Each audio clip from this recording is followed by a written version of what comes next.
The Old Testament contains 39 books, spans over 1,000 years of history, and tells the stories of crimes, wars, betrayals, supernatural encounters, and epic love stories that would make Hollywood jealous. Yet somehow, most people only know a handful of Sunday school stories and have never experienced the full, raw, unfiltered narrative that connects them all. What you're about to discover is the complete story. Every major plot twist, every shocking revelation, and every mind-bending connection, told in a way that will completely revolutionize how you understand not just ancient history, but the very foundations of Western civilization. Though we dive in, if this corner of the internet feels like a place you'd like to settle into, take a moment to like the video and subscribe, but only if you genuinely enjoy what I do here. As always, I'd love to hear from you. Please introduce yourself in the comments. Let us know here in the world you are watching from and what time it is. It's our way of gathering around a shared fire, even from miles apart. Thank you once more for joining me today. So without further ado, let's begin. What the Old Testament really is about. Before we open Genesis, we need to ask a different question. What are you holding when you hold these ancient texts? This collection wasn't written in a single moment. It wasn't dictated from a mountaintop in one divine breath. Scholars point to evidence that much of what we now call the Old Testament reached its final form during a specific historical crisis, the Babylonian exile between 586 and 538 BCE. After the temple burned and Jerusalem fell, a displaced people sat by foreign rivers and asked themselves, "Who are we? What went wrong? What does our story mean?" They had scrolls, memories, laws, poems, and prophecies scattered across generations. In Babylon, they began to stitch these pieces into something coherent. They weren't just preserving the past, they were making sense of catastrophe. They were answering the question that exile forced upon them: how did we end up here? The collection that emerged carries the weight of that moment. These aren't neutral history books. They're a multi-generational argument about power, about justice, about what it means to be human under the gaze of the divine.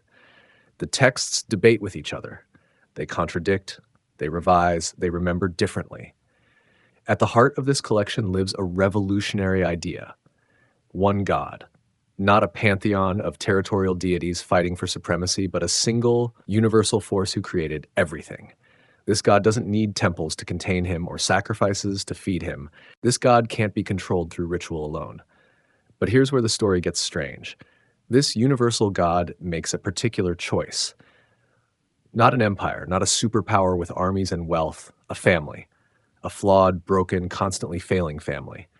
The texts refuse to hide their heroes' sins. They don't airbrush the patriarchs or sanitize the kings. They tell us about cowardice, about deception, about violence and greed and every shade of human weakness. The Old Testament isn't primarily interested in creating moral heroes. It's tracking something else, a promise threading through time, carried by people who often don't deserve it and frequently don't want it. A promise of land, of descendants, of blessing that somehow will reach beyond this one family to touch all families everywhere. This promise keeps stumbling forward through catastrophe, through famine and slavery, through conquest and exile, through every possible way a divine plan could fall apart. The question the texts keep asking is not, will God abandon this plan, but rather, how does promise survive in a world determined to destroy it? The collection you're about to encounter was shaped by people who had lost everything. Temple gone, kingdom destroyed, priesthood scattered, everything that proved God's favor erased. And yet, sitting in Babylon, they gathered these stories and declared, our God is still God. The promise still lives. The covenant wasn't broken by our failure or our enemy's triumph. That act of faith in the face of total loss shaped how the Old Testament tells its story. It's not triumphalist history written by winners. It's a testimony composed in the ruins, insisting that meaning survives catastrophe, that covenant outlasts kingdoms, that the story isn't finished. So when we read these texts, we're not just learning ancient history. We're entering an ongoing conversation about what it means to be chosen, to fail, to lose everything, and somehow to hope anyway. We're listening to exiles who refuse to let their story end with defeat. This is the Old Testament, a collection forged in fire, a library of sacred argument, a testimony from the depths of human loss, and it begins not with perfection, but with a world about to fracture. The cosmic rift, good world, broken people. Genesis opens with order emerging from chaos. In the beginning, God created. 6 days of careful separation, light from dark, water from land, sea from sky. Everything has its place. Everything functions according to design. And at each stage, the refrain echoes, "It was good." Then comes humanity. Not an afterthought, but the image bearer, the creature given dominion, responsibility, and intimate communion with the Creator. The garden wasn't just scenery. It represented right relationship, humans with God, humans with each other, humans with creation itself. Perfect integration, no shame, no fear, no death. The fracture comes quickly. The serpent's question doesn't deny God's goodness directly. It simply plants doubt. Did God really say? A tiny crack in trust, an invitation to suspect divine motives. The woman and man don't storm heaven in rebellion. They simply reach out and take what wasn't freely given. They grasp at wisdom rather than receiving it as gift. The consequences ripple outward immediately. Awareness of nakedness, shame enters human experience. Hiding from God, the relationship fractures. Blame shifting. The woman you gave me, the serpent deceived me. Nobody takes responsibility. The first result of grasping at godhood is the death of accountability. The ground itself becomes hostile. Thorns and thistles, pain in childbirth, toil replacing ease, and hanging over everything, the ultimate alienation, death. Dust you are, to dust you will return. The image bearer becomes mortal. Paradise is lost, not because God withdraws it in anger, but because humans can't remain in perfect intimacy while harboring rebellion in their hearts. The story accelerates darker.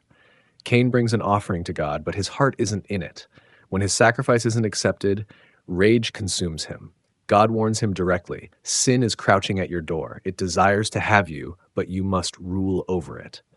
Cain doesn't rule. He invites his brother to the field and becomes the first to shed human blood. When God asks where Abel is, Cain's response births a chilling phrase, "Am I my brother's keeper?" The answer was supposed to be yes. The fracture now runs between humans, not just between humanity and God. Violence multiplies. Lamech boasts of sevenfold revenge. By Genesis 6, the verdict arrives. The Lord saw how great the wickedness of the human race had become on the earth, and that every inclination of the thoughts of the human heart was only evil all the time. Not some people, not most people, every inclination, all the time. The flood comes not as divine tantrum, but as cosmic reset. If creation emerged from God separating the waters, the flood represents those boundaries collapsing. The world returns to chaos. Only one family survives, Noah, described as righteous in his generation. But even this rescue reveals the depth of the problem. As soon as Noah leaves the ark, he plants a vineyard, gets drunk, and family dysfunction erupts again. Ham dishonors his father. Curses are spoken. The saved world immediately resumes the patterns of the destroyed one. Humanity tries one more time to make a name for themselves. At Babel, they build a tower reaching toward heaven, not to worship God, but to establish human glory, to avoid being scattered across the earth as God commanded, to centralize power and create security through human achievement. God's response is to confuse their language and scatter them anyway. The punishment fits the crime.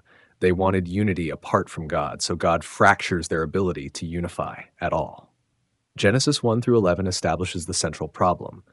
The world is good, God is good, but something in humanity itself tilts toward chaos. We can't stop grasping, we can't stop blaming, we can't stop violence. We build our own towers and wonder why they crumble. The fracture isn't external, some demon we can fight or tyrant we can overthrow. It's woven into the human condition itself. By Genesis 11, the situation seems hopeless. God created for communion, but communion keeps shattering. Humanity multiplies across the earth, speaking different languages, unable to understand one another, scattered and alienated.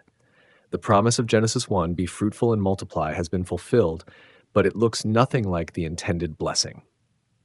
We've filled the earth with violence, pride, and division. This is where the prologue ends. Humanity stands scattered, broken, unable to fix itself. Every attempt to reach heaven by human effort collapses. Every generation slides back toward chaos. The question hanging over Genesis 12 is simple. What now? Can anything break the cycle? Is there any path back from the cosmic rift? The answer, when it comes, will be stranger than anyone expects. God won't fix the world through power. He'll choose one family, one old man, one impossible promise, And he'll begin again, not by undoing the fracture, but by working through it. The scandal of election. Why Abraham? After the scattered chaos of Babel, God speaks again, but the call doesn't go to a king or a priest or a prophet. It goes to a man named Abram, living in Ur of the Chaldeans, somewhere in ancient Mesopotamia. Nobody special, no resume to recommend him, just another human in a world full of humans, all equally broken, all equally distant from the garden. Leave your country, your people, and your father's household. Go to the land I will show you. God doesn't even tell him the destination. Just go. And attached to this demand comes a promise that will reshape history. I will make you into a great nation, and I will bless you. I will make your name great, and you will be a blessing. All peoples on earth will be blessed through you. This is the scandal. After Babel scattered humanity into competing tribes, God chooses one family to carry blessing for all families. The universal problem demands a particular solution. God narrows his focus to widen his reach. He commits himself to working through this one aging man who will eventually be renamed Abraham, father of many nations. But let's be clear about who God chose. Abraham wasn't a man of unshakable faith from the beginning. When famine strikes the land of promise, he immediately flees to Egypt without consulting God. When Pharaoh notices his wife Sarah's beauty, Abraham panics. He tells her to lie, to claim she's his sister, reasoning that Pharaoh might spare his life if he thinks Sarah is available. He trades his wife's dignity and safety for his own survival. Cowardice, not courage. Deception, not trust. God rescues Sarah anyway, sending plagues on Pharaoh's house until the truth comes out. Abraham leaves Egypt with his life, his wife, and his shame. You'd think he learned his lesson. But years later, when Abraham encounters King Abimelech, he pulls the exact same trick. Same lie, same willingness to sacrifice Sarah, same cowardice masquerading as cleverness. The man God called to bless the nations keeps protecting himself at others' expense. Then there's the problem of the promise itself. God said Abraham would have countless descendants, but Sarah remains barren. Years pass. A decade, 2 decades, no child. Sarah, out of desperation, offers her servant Hagar to Abraham. The Lord has kept me from having children. Go, sleep with my servant. Perhaps I can build a family through her. Abraham agrees without protest. Hagar conceives. Ishmael is born. But this wasn't God's plan, and the household erupts in jealousy and bitterness. Sarah mistreats Hagar. Hagar flees into the wilderness, where God meets her. One of the first times God reveals himself to someone outside the chosen family. God promises Hagar that Ishmael will also become a great nation. The promise can't be forced through human scheming, but God's mercy extends beyond the borders of the chosen line. When God finally reiterates the promise years later, specifying that Sarah herself will bear a son, Abraham laughs. So does Sarah. The idea is absurd. They're ancient. Their bodies are as good as dead, as later texts will describe it. But Abraham stops laughing when God asks him a profound question. Is anything too hard for the Lord? Then comes the most shocking moment in Abraham's story. God tells Abraham that he's going to destroy Sodom and Gomorrah because their sin has reached a critical mass. Abraham, instead of meekly accepting the decree, begins to bargain. Will you sweep away the righteous with the wicked? What if there are 50 righteous people? Will you really destroy it and not spare the place for their sake? God agrees. 50 righteous people will save the city.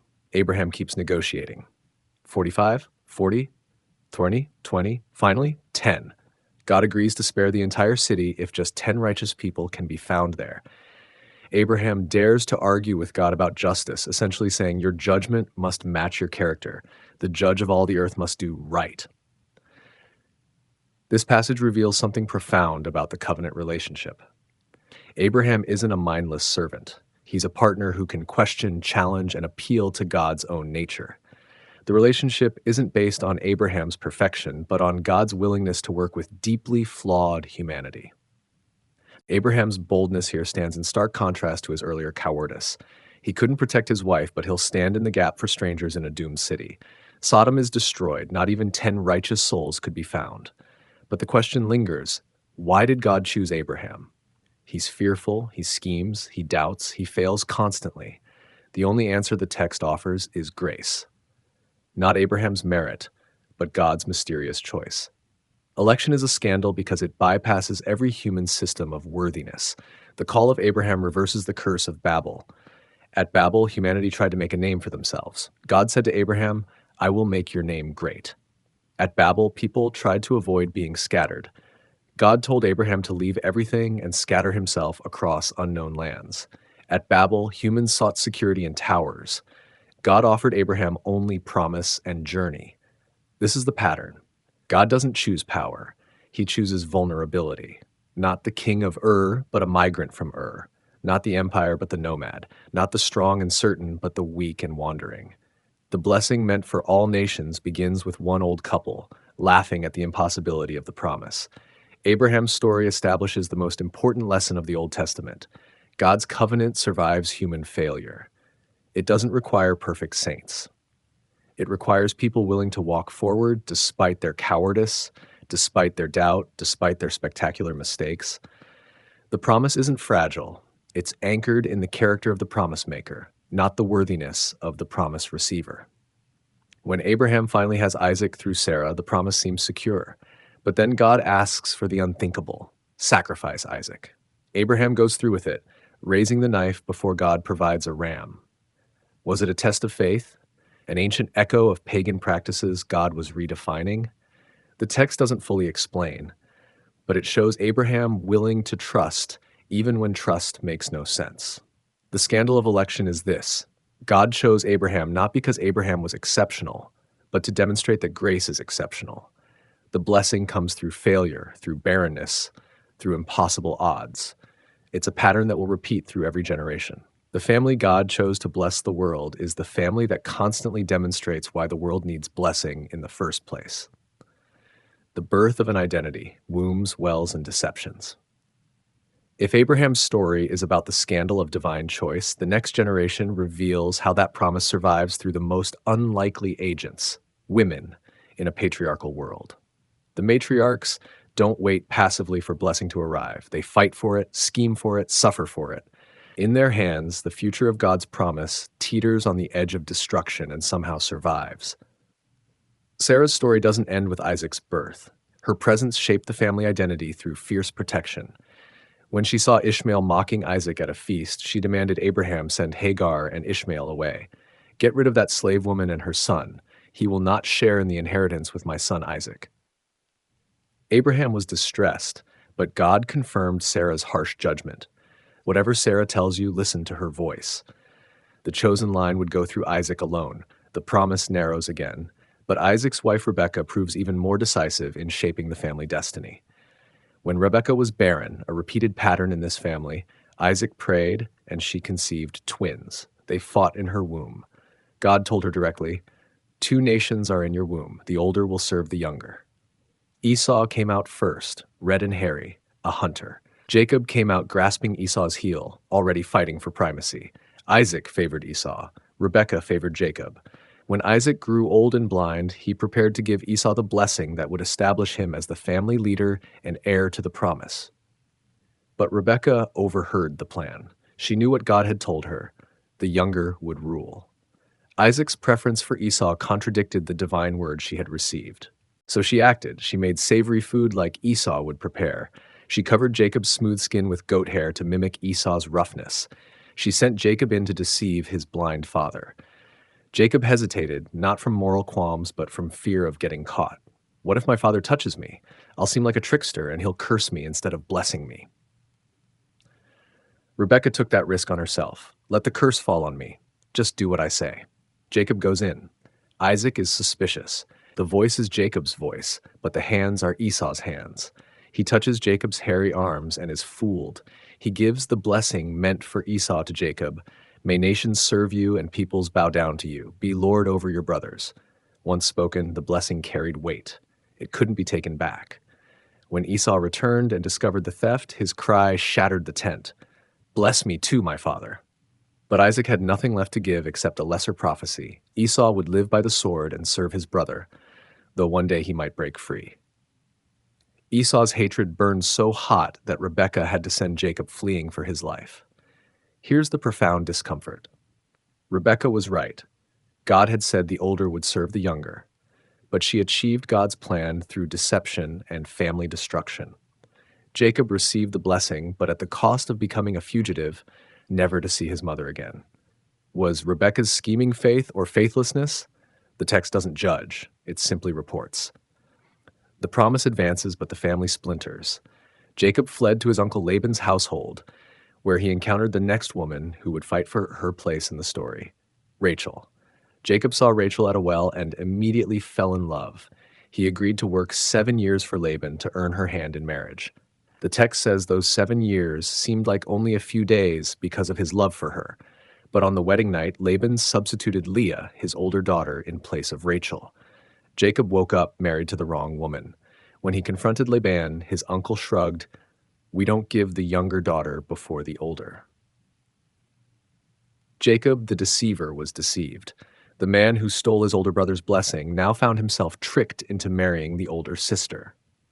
The pattern of his own sin came back on him. Jacob worked another 7 years for Rachel. He finally had her, but his household became a battlefield. Leah was unloved but fertile. Rachel was loved but barren. Leah bore son after son, each name a desperate cry for Jacob's affection. Reuben, the Lord has seen my misery. Simeon, the Lord heard that I am unloved. Levi, now my husband will become attached to me. But Jacob's heart stayed with Rachel. Rachel's barrenness drove her to desperation. She gave her servant Bilhah to Jacob. "Here is my maid Bilhah. Sleep with her so she can bear children for me." Leah countered by giving her servant Zilpah to Jacob. The household descended into a fertility competition. 4 women, all tied to one man, all fighting for sons, for status, for a piece of the promise. Then finally, God remembered Rachel. She conceived and bore Joseph. Her cry at his birth captured years of shame and longing. "God has taken away my reproach." But even in this moment of triumph, her words looked forward. "May the Lord add to me another son." Rachel wanted more. The hunger for blessing, for children, for security, never fully satisfied. Years later, when Rachel finally conceived again, the birth took her life. She named her second son Benoni, son of my trouble, as she died. Jacob renamed him Benjamin, son of my right hand. Rachel's fight for children, which defined her existence, ended with her dying to give life. She was buried on the road, not in the family tomb. Even in death, she remained outside, excluded from the final resting place of the matriarchs. These women, Sarah, Rebekah, Leah, Rachel, weren't passive vessels. They were fighters. They manipulated, schemed, and competed. They made terrible choices and stunning sacrifices. But through their struggle, the promise survived. 12 sons emerged from this dysfunctional household. These sons would become the 12 tribes. The nation that would carry God's blessing to the world came through the tears and rage and desperation of women who refused to let barrenness or favoritism or social hierarchy determine their destiny.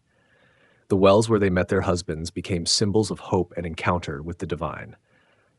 The wombs that carried the promise became battlegrounds of faith and suffering. The Old Testament refuses to sanitize this reality. The family chosen to bless the world looks nothing like a blessing. It looks like every broken family since Eden, full of jealousy, deception, favoritism, and grief. But the promise persists, not because the people carrying it are worthy, but because the God who made it is faithful. The matriarchs fought dirty when they had to. They protected their sons with fierce, sometimes terrible devotion. They bore the physical and emotional cost of carrying the future on their bodies. And somehow, through all the dysfunction, the blessing passed from generation to generation. This is the hidden backbone of the story. Men received the public blessing and the leadership roles, but women determined which men received it. Rebekah chose Jacob over Isaac's preference for Esau. Rachel and Leah's sons became the foundation of the nation. When the promise seemed about to die in barren wombs, God opened those wombs, but only after long years of anguish and prayer. The Old Testament is often read as a story about patriarchs, but beneath the surface runs a matriarchal current just as strong, just as essential. Without these women's agency, their willingness to fight, to manipulate systems rigged against them, to suffer catastrophic loss, there is no chosen people, there is no promise fulfilled. The blessing advances through the contested territory of wombs and the desperate schemes of mothers. This is the birth of an identity, messy and painful and unstoppable. From prince to fugitive, the invention of conscience. Jacob's name meant heel grabber or supplanter. It was less a name than a verdict. From the womb, he was the schemer, the second-born son fighting for the blessing meant for someone else. His mother had told him the future belonged to him, but the world disagreed.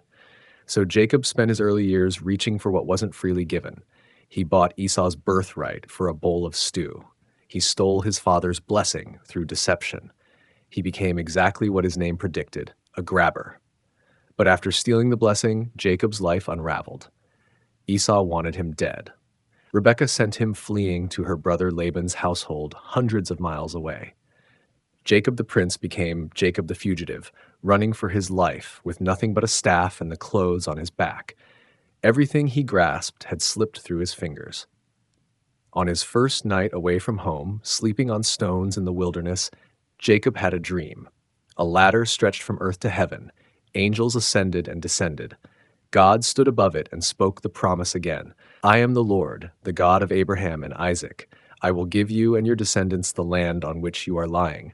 All peoples on earth will be blessed through you. I am with you and will watch over you wherever you go. Jacob woke terrified. Surely the Lord is in this place, and I was not aware of it. How awesome is this place? This is none other than the house of God. He named the place Bethel, house of God.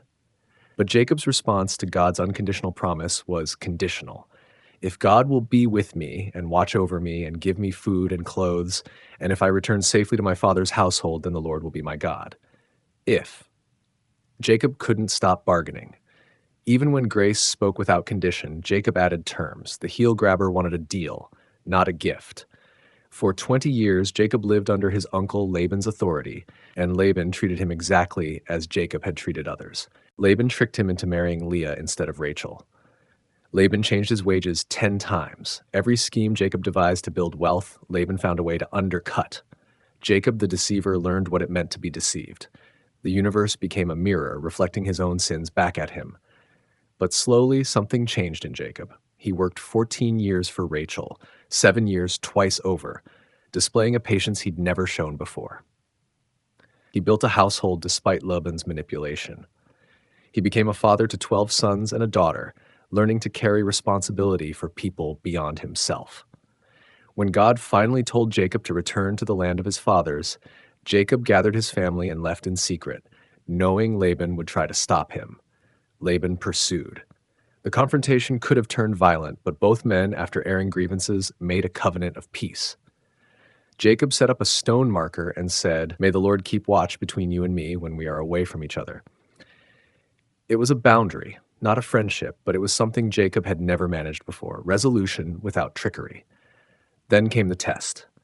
To return home, Jacob had to face Esau, the brother he had wronged, the brother who had vowed to finish him. Jacob sent messengers ahead with gifts, hundreds of goats, sheep, camels, and cattle, a massive bribe to soften Esau's rage. The messengers returned with terrifying news. Esau was coming to meet him with 400 men. Jacob panicked. He divided his family and flocks into 2 camps, reasoning that if Esau attacked one, the other might escape. Then Jacob prayed, not a bargaining prayer, but a cry of desperation. "Save me, I pray, from the hand of my brother Esau, for I am afraid he will come and attack me and the mothers with the children." Jacob finally admitted his fear. He acknowledged his unworthiness. "I am unworthy of all the kindness you have shown me." This was new territory for Jacob. Honest fear, honest unworthiness. That night, alone after sending everyone else across the ford of the Jabbok River, Jacob encountered someone. The text calls him a man. Jacob wrestled with him all night. No words. Just struggle. When dawn approached, the man said, "Let me go." Jacob responded, "I will not let you go unless you bless me." Even in this mysterious encounter, Jacob's core identity emerged. He needed blessing. He fought for it. He would not release it. The man asked, "What is your name?" Jacob answered, "Jacob." Saying his own name out loud was an admission. Heel grabber, deceiver, schemer, that's who he was. And the man said, "Your name will no longer be Jacob, but this one, Israel. You have struggled with God and with humans and have overcome." The blessing came, but it cost Jacob his hip. The man struck Jacob's socket, and Jacob limped away from that encounter, permanently marked by the struggle. Jacob named the place Peniel, face of God, because I saw God face to face, and yet my life was spared. Something profound happened that night. Jacob, who had spent his whole life grasping for blessing through manipulation, finally received blessing through struggle. Not clever schemes, not deception. Wrestling in the dark with the divine until dawn broke. And in receiving that blessing, Jacob was broken. The limp would remind him forever that blessing comes through surrender, not strategy. When Jacob finally met Esau the next day, he bowed 7 times as he approached. Esau ran to him, embraced him, kissed him. They wept together. No violence, no revenge. Esau had forgiven him, or perhaps had simply moved on, building his own life in the land of Seir. Jacob offered his gifts. Esau tried to refuse them. Jacob insisted, "Please accept my present, for to see your face is like seeing the face of God, now that you have received me favorably." This line is crucial. Jacob had seen God's face at Peniel. Now he saw God's face in Esau's forgiveness. The two encounters merged. The hardest thing Jacob ever did wasn't stealing the blessing or wrestling the divine. It was receiving grace he didn't deserve from the brother he had wronged. Grace is more terrifying than judgment because it refuses the logic of debt and payment that the heel grabber understood. Jacob didn't become perfect after this. He still played favorites with his sons, loving Joseph more than the others, which tore his family apart. But the man who emerged from Jabbok wasn't the same man who fled from Esau decades before. The transformation didn't happen through study or revelation. It happened through years of being deceived, through wrestling through the night, through facing the brother he had betrayed. Jacob's journey is the invention of conscience. He started as a man who saw the world as a game to be won through cunning. He ended as a man who understood that some things can't be grasped, they can only be received. That blessing comes through brokenness, that seeing God's face means seeing it in the people we've wronged and who, incomprehensibly, welcome us back anyway. Israel, the name means one who struggles with God, became the identity of an entire nation. They would carry Jacob's limp forward through history. They would inherit his complicated relationship with blessing, always fighting for it. Always finding it came through means they didn't expect. The heel grabber, who became the limping patriarch, stands as the father of a people who would wrestle with God through every generation, bearing the mark of that struggle in their very name. Egypt, from salvation to slavery. Joseph, Jacob's 11th son, was born to Rachel after years of her desperate waiting. Jacob loved him more than all his other sons because Joseph was Rachel's firstborn, the child of his beloved wife. Jacob gave Joseph an ornate robe, a visible symbol of favoritism that his brothers couldn't ignore. Joseph made things worse. At 17, he brought bad reports about his brothers to their father. He also shared dreams where his family bowed down to him. The brothers already hated him. The dreams made them want to finish him. One day, far from home, the brothers saw their chance. They grabbed Joseph, threw him into a cistern, and debated ending him. Reuben, the oldest, tried to save him, planning to return later. But while Reuben was away, Judah proposed a compromise. "What profit is there if we destroy our brother? Let's sell him to these Ishmaelite traders instead." They sold Joseph for 20 pieces of silver and watched the caravan carry their problem toward Egypt. The brothers slaughtered a goat, dipped Joseph's robe in its blood, and brought it to Jacob. "We found this. Is it your son's robe?" Jacob recognized it. His grief was bottomless. Some ferocious animal has devoured him. Joseph is torn to pieces. The text says Jacob tore his clothes, put on sackcloth, and mourned for many days. His sons tried to comfort him. Jacob refused comfort. "I will continue to mourn until I join my son in the grave." In Egypt, Joseph was sold to Potiphar, an official of Pharaoh. Joseph prospered there because the text says the Lord was with him. But prosperity attracted attention. Potiphar's wife noticed Joseph. Day after day, she tried to seduce him. Joseph refused. "How could I do such a wicked thing and sin against God?" One day, she grabbed his cloak. Joseph fled, leaving the garment in her hands. She used it as evidence, claiming Joseph had attacked her. Joseph went from favored slave to prison. In prison, Joseph interpreted dreams for Pharaoh's cupbearer and baker. He told the cupbearer, "When you're restored to your position, remember me and get me out of here." The cupbearer forgot Joseph for 2 more years. Then Pharaoh himself had troubling dreams. No one could interpret them. Finally, the cupbearer remembered. Joseph was summoned, cleaned up, and brought before Pharaoh. Pharaoh's dreams showed 7 fat cows devoured by 7 thin ones, 7 healthy grain stalks consumed by 7 withered ones. Joseph explained, 7 years of plenty followed by 7 years of devastating famine. He advised Pharaoh to store surplus grain during the good years. Pharaoh was so impressed he put Joseph in charge of the entire operation. At 30 years old, Joseph became second only to Pharaoh in all of Egypt. Joseph stored grain throughout the years of plenty.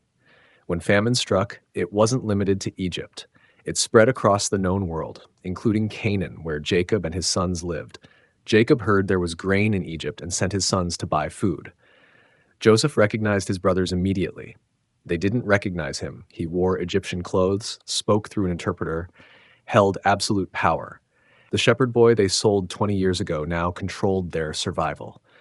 Joseph tested them. He accused them of being spies. They protested their innocence, mentioning their father and youngest brother, Benjamin, still at home. Joseph demanded they bring Benjamin as proof. He kept Simeon as hostage and sent the rest home. When they opened their grain sacks, they found their money returned. Joseph had ordered it placed back. They were terrified. What kind of trap was this? Jacob refused to send Benjamin. He'd already lost Joseph. He couldn't lose Rachel's other son.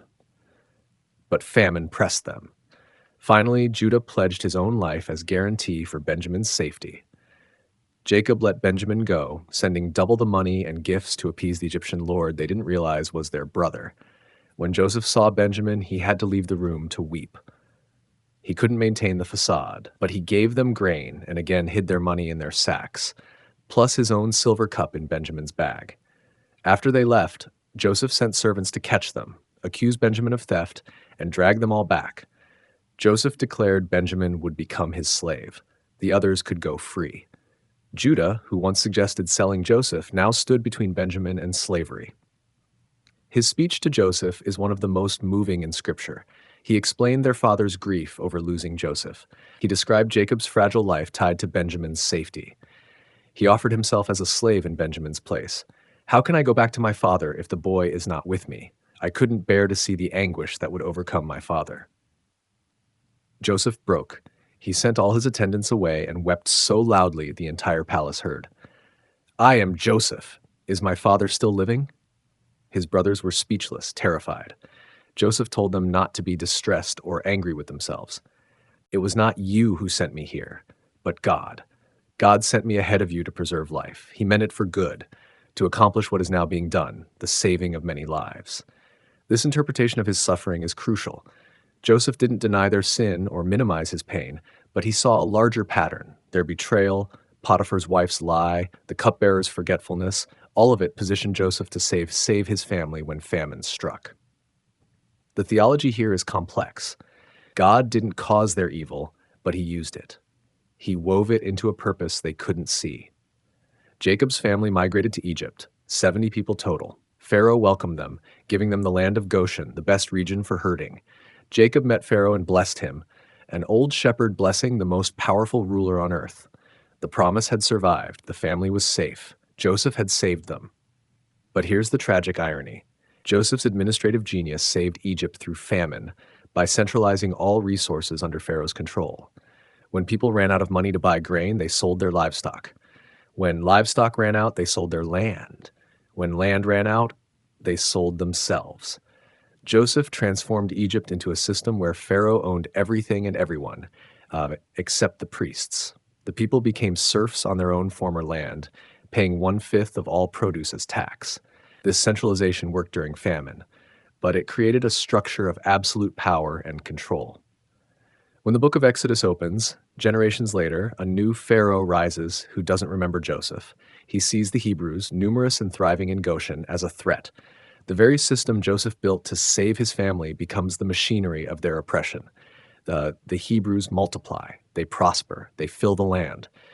And Pharaoh, fearing they'll join Egypt's enemies in war, enslaves them. The text says the Egyptians worked them ruthlessly in brick and mortar, making their lives bitter with harsh labor. God's people, saved by going down to Egypt, are now crushed under Egypt's heel. Joseph, before dying, made his brothers swear an oath. God will surely come to your aid, and then you must carry my bones up from this place.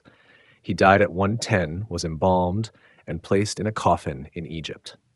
The book of Genesis ends with the family in the wrong land, holding on to a promise that seems increasingly distant. They're safe for now, but the seeds of the next catastrophe are already planted. This is the pattern the Old Testament keeps revealing. God's salvation often looks like vulnerability in disguise. Going to Egypt saved the family from famine, but Egypt became their prison. The promise survived, but at tremendous cost. 400 years would pass between Joseph's coffin and Moses' birth. Generations would live and perish as slaves, wondering if God remembered the covenant made to Abraham. The question hanging over the end of Genesis is stark. Did God save them only to watch them slowly disappear in a foreign land?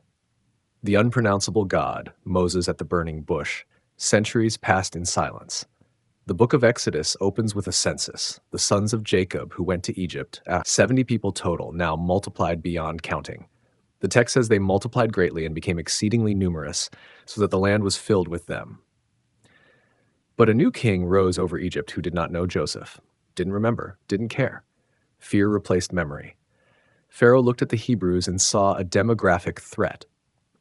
The Israelites have become far too numerous for us. We must deal shrewdly with them, or they will multiply further and, in the event of war, join our enemies and fight against us. The solution was systematic oppression, forced labor, brick quotas, overseers with whips. The Hebrews built Pharaoh's storage cities, hauling stones until their backs broke. The text says Egypt worked them ruthlessly. But the more they were oppressed, the more they multiplied. Biology defied tyranny. So Pharaoh escalated. He ordered the Hebrew midwives to end all male babies during delivery. The midwives, Shiphrah and Puah, their names preserved, refused. When Pharaoh questioned them, they claimed Hebrew women were so vigorous they gave birth before midwives arrived. The text says God blessed the midwives for this civil disobedience, giving them families of their own.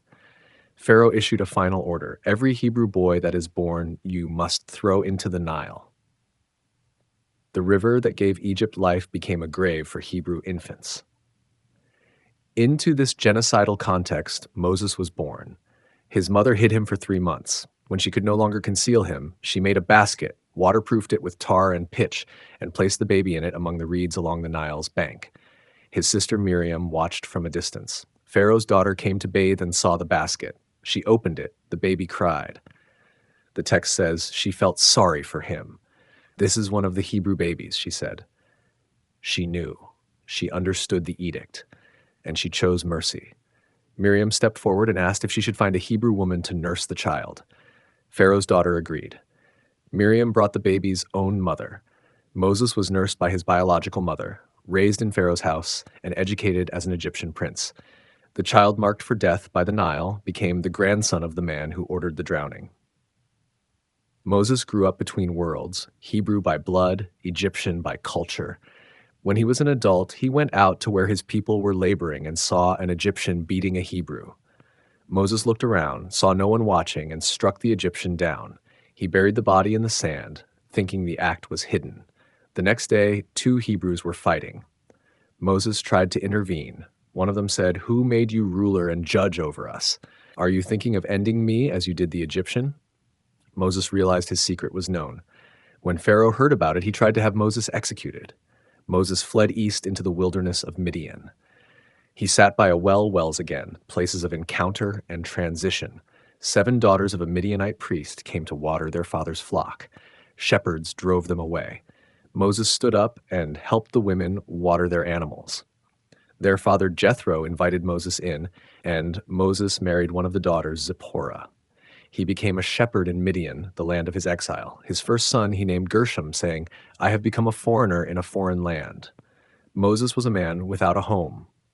Years passed. The text says the king of Egypt died. The Hebrews groaned under their slavery and cried out. God heard their groaning and remembered his covenant with Abraham, Isaac, and Jacob. Not that God had forgotten, remembered. Here means God acted on what he knew. The time had come. Moses was tending his father-in-law's flock near Mount Horeb. He saw a bush on fire, but the fire didn't consume it. Moses thought, "I will go over and see this strange sight, why the bush does not burn up." When God saw that Moses had turned aside to look, God called from within the bush, "Moses, Moses." Moses answered, "Here I am." God said, Do not come any closer. Take off your sandals, for the place where you are standing is holy ground. Then came the revelation. I am the God of your father, the God of Abraham, the God of Isaac, and the God of Jacob. Moses hid his face, afraid to look at God. God continued, I have indeed seen the misery of my people in Egypt. I have heard them crying out because of their slave drivers, and I am concerned about their suffering. So I've come down to rescue them from the hand of the Egyptians and to bring them up out of that land into a good and spacious land, a land flowing with milk and honey. Liberation. That's God's first introduction to Moses. Not law, not worship, not theology. Liberation from oppression. God defined himself by what he opposed: slavery, cruelty, the crushing of human dignity. This is the character of the God of Israel. He hears crying, he sees suffering, he comes down. But then God added a task. I am sending you to Pharaoh to bring my people, the Israelites, out of Egypt. Moses recoiled. Who am I that I should go to Pharaoh and bring the Israelites out of Egypt? Reasonable question. He was a fugitive shepherd, 80 years old, with a murder charge hanging over him in Egypt. God answered, I will be with you. Moses wasn't satisfied. He pushed harder. Suppose I go to the Israelites and say, the God of your fathers has sent me, and they ask me, what is his name? Then what shall I tell them? This question reaches deep into ancient worldview. Names carried power. Knowing a deity's name gave access, control, relationship. Moses needed something to say, something to prove this encounter was real. God's answer revolutionized everything. I am who I am. This is what you are to say to the Israelites. I am has sent me to you.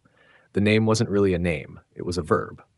The Hebrew Yahweh comes from the verb to be. God refused to be contained in a noun. He defined himself as existence itself, as presence, as the one who simply is. God expanded. Say to the Israelites, the Lord, the God of your fathers, the God of Abraham, the God of Isaac, and the God of Jacob has sent me to you. This is my name forever, the name you shall call me from generation to generation. Yahweh, unpronounceable by design.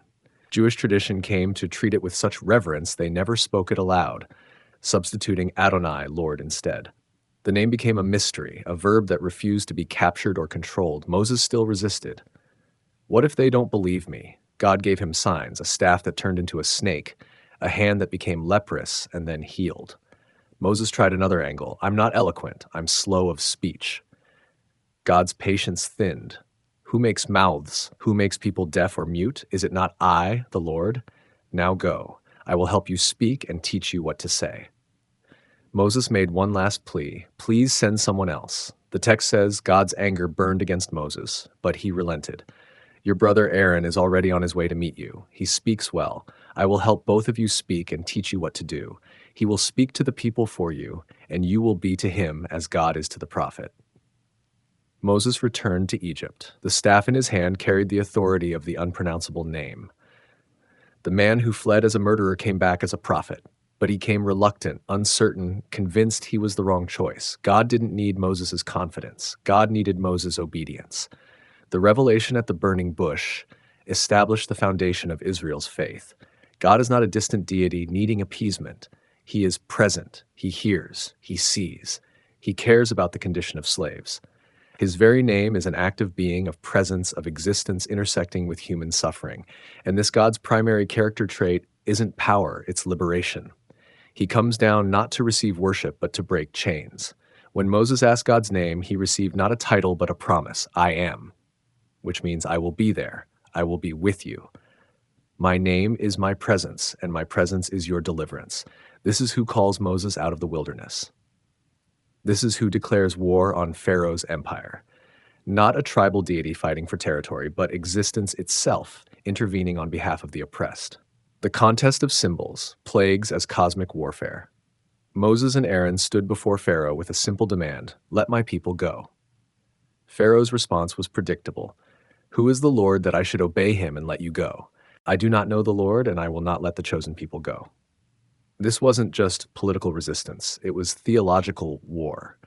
Pharaoh claimed divinity for himself, the God king of the most powerful civilization on earth. The question wasn't just about slavery, it was about whose power was ultimate. God didn't argue with Pharaoh, he demonstrated. What follows, the 10 plagues, isn't random divine tantrum. Each plague strikes at the heart of Egyptian theology. Egypt's gods weren't abstract concepts. They were tied to the Nile, the sun, the fertility of the land, the stability of the cosmos. The plagues systematically dismantled that cosmic order, proving Egypt's gods powerless and Pharaoh's claims to divinity hollow. First, the Nile turned to blood. This wasn't a minor inconvenience. The Nile was Egypt's lifeline, their god Hapi in liquid form. It provided water, fish, transportation, and annual floods that made agriculture possible. When Aaron struck the river with his staff, the water became blood. Fish died.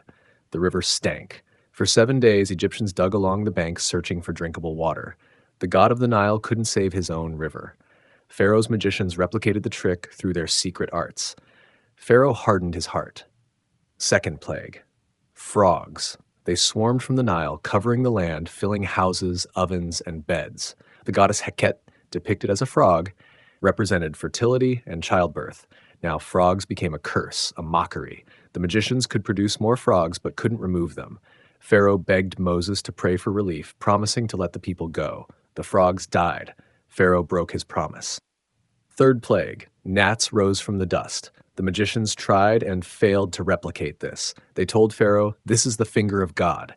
Even Egypt's magic practitioners recognized a power beyond their own. But Pharaoh's heart remained hard. Fourth plague, swarms of flies filled Egypt, but not Goshen, where the Hebrews lived. The distinction was intentional. God drew a line, his people were set apart. Pharaoh again negotiated, again broke his word. Fifth plague, livestock disease struck Egyptian herds. Horses, donkeys, camels, cattle, sheep, and goats. But not one animal belonging to the Hebrews died. The goddess Hathor, often depicted as a cow, and the bull god Apis both represented strength and fertility. Now they couldn't protect Egypt's livestock. Pharaoh investigated and confirmed the Hebrews' animals were untouched. He still refused. Sixth plague, boils. Moses threw soot into the air before Pharaoh, and painful boils broke out on Egyptians and their animals. The magicians couldn't even stand before Moses because of the boils on their own skin. Sekhmet, goddess of healing and plague, couldn't heal her own people. The physical suffering intensified, but Pharaoh's heart stayed unmoved. Seventh plague, hail. God warned Pharaoh through Moses, "This time I will send the full force of my plagues. By now I could have stretched out my hand and struck you off the earth, but I have raised you up for this purpose, to show you my power, and that my name might be proclaimed in all the earth." Some Egyptian officials feared the Lord and brought their slaves and livestock inside. Others left them in the fields. The storm came. Thunder, hail, lightning, everything in the fields was destroyed, people, animals, crops. Only Goshen was spared. Pharaoh called for Moses, "This time I have sinned. The Lord is in the right. I and my people are in the wrong." Moses prayed. The storm stopped. Pharaoh hardened his heart again. Eighth plague, locusts. Whatever the hail had left, barley, wheat, trees, the locusts devoured. Pharaoh's officials begged him to relent. "How long will this man be a snare to us? Let the people go. Do you not realize Egypt is ruined?" Pharaoh called Moses back and offered to let only the men go. Moses refused. All or nothing. An east wind brought locusts in swarms never seen before or since. They covered the ground until it was black, consuming everything green. Pharaoh confessed sin again, begged forgiveness. A west wind blew the locusts into the Red Sea. Pharaoh hardened his heart. Ninth plague, darkness. For 3 days, thick darkness covered Egypt. People couldn't see each other or leave their homes. But the Hebrews had light where they lived. This struck at Ra, the sun god, perhaps Egypt's most important deity. The sun, which symbolized Pharaoh's own divine authority and the stability of the cosmos, was extinguished. If Ra himself was powerless, what hope did Egypt have? Pharaoh summoned Moses, "Go, worship the Lord. Even your women and children may go, but leave your flocks and herds." Moses replied, "Not a hoof is to be left behind." Pharaoh raged, "Get out of my sight. If I see your face again, you will die." Moses said, "You're right. I will never appear before you again." The plagues weren't just about forcing Pharaoh's hand. They were theological propaganda, a cosmic courtroom where Egypt's entire worldview stood trial. Each plague proved a different deity impotent. The Nile, the frogs, the livestock, the sun, all the symbols of Egyptian power and stability, collapsed before the unpronounceable God who had no image and claimed no territory except the hearts of slaves. But there's a deeper pattern. The plagues escalated from inconvenience to catastrophe. Water to blood was disruptive. Darkness was terrifying. But each plague gave Pharaoh a chance to relent. God kept warning through Moses. This is what the Lord says. Pharaoh kept hardening his heart, and the text also says God hardened Pharaoh's heart. The interplay is complex, human obstinacy and divine purpose intertwined. Pharaoh's refusal became the canvas on which God painted his power for all nations to see. The Egyptians watching couldn't miss the message. Their gods were failing. The Hebrew slaves, God was stronger than Hapi, stronger than Hathor, stronger than Ra. Some Egyptians began to fear the Lord. The text mentions officials who protected their livestock after the hail warning. The plagues weren't just judgment on Pharaoh. They were invitation to Egypt to recognize the truth. There is one God, and he sides with the oppressed. Pharaoh's magicians replicated the first two plagues, but by the third they admitted defeat. This is the finger of God. They recognized power beyond their arts. Yet Pharaoh, despite repeated confessions of sin, despite his officials begging him to relent, despite his own people suffering, refused to let the slaves go. Pride, economic interest, and the weight of his divine claims locked him into a course of destruction. 9 plagues had come, 9 demonstrations of power, 9 chances for Pharaoh to choose mercy. He chose none of them. One plague remained, the final stroke that would break Egypt's grip on the Hebrew people and establish forever that the God of slaves stands against the gods of empires. The Red Sea, baptism into terror and freedom. The 10th plague arrived with precise instructions. God told Moses that every firstborn in Egypt would die, from Pharaoh's heir to the firstborn of the lowest slave, even the firstborn of livestock. But the Hebrews would be spared through a ritual that would define their identity forever, the Passover. Each household was to take a lamb without defect, slaughter it at twilight, and spread its blood on the doorframes. That night, they would roast the lamb and eat it with bitter herbs and unleavened bread. They would eat fully dressed, sandals on, staff in hand, ready to leave at a moment's notice. God said, "When I see the blood, I will pass over you. No destructive plague will touch you when I strike Egypt." At midnight, the Lord struck down every firstborn in Egypt, from Pharaoh's son to the prisoner in the dungeon to the firstborn of cattle. The text says there wasn't a house without someone dead. A loud wailing rose across Egypt. Pharaoh summoned Moses and Aaron in the night. "Up, leave my people, you and the Israelites. Go, worship the Lord as you requested. Take your flocks and herds and go, and also bless me." The Egyptians urged the people to hurry and leave. After centuries of slavery, the Exodus began in chaos. The Hebrews didn't have time to let their bread rise. They took their dough before yeast was added, carried it on their shoulders in kneading troughs. They also asked the Egyptians for silver, gold, and clothing. The Egyptians, desperate to see them gone, gave freely. The text says the Israelites plundered Egypt. 600,000 men left on foot, plus women and children, perhaps 2 million people total by some estimates.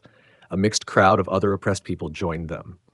They took their flocks and herds. The journey that Abraham made centuries earlier in reverse from Canaan to Egypt, now reversed again. But this time it was a nation departing, not a family. They traveled from Ramesses to Sukkoth.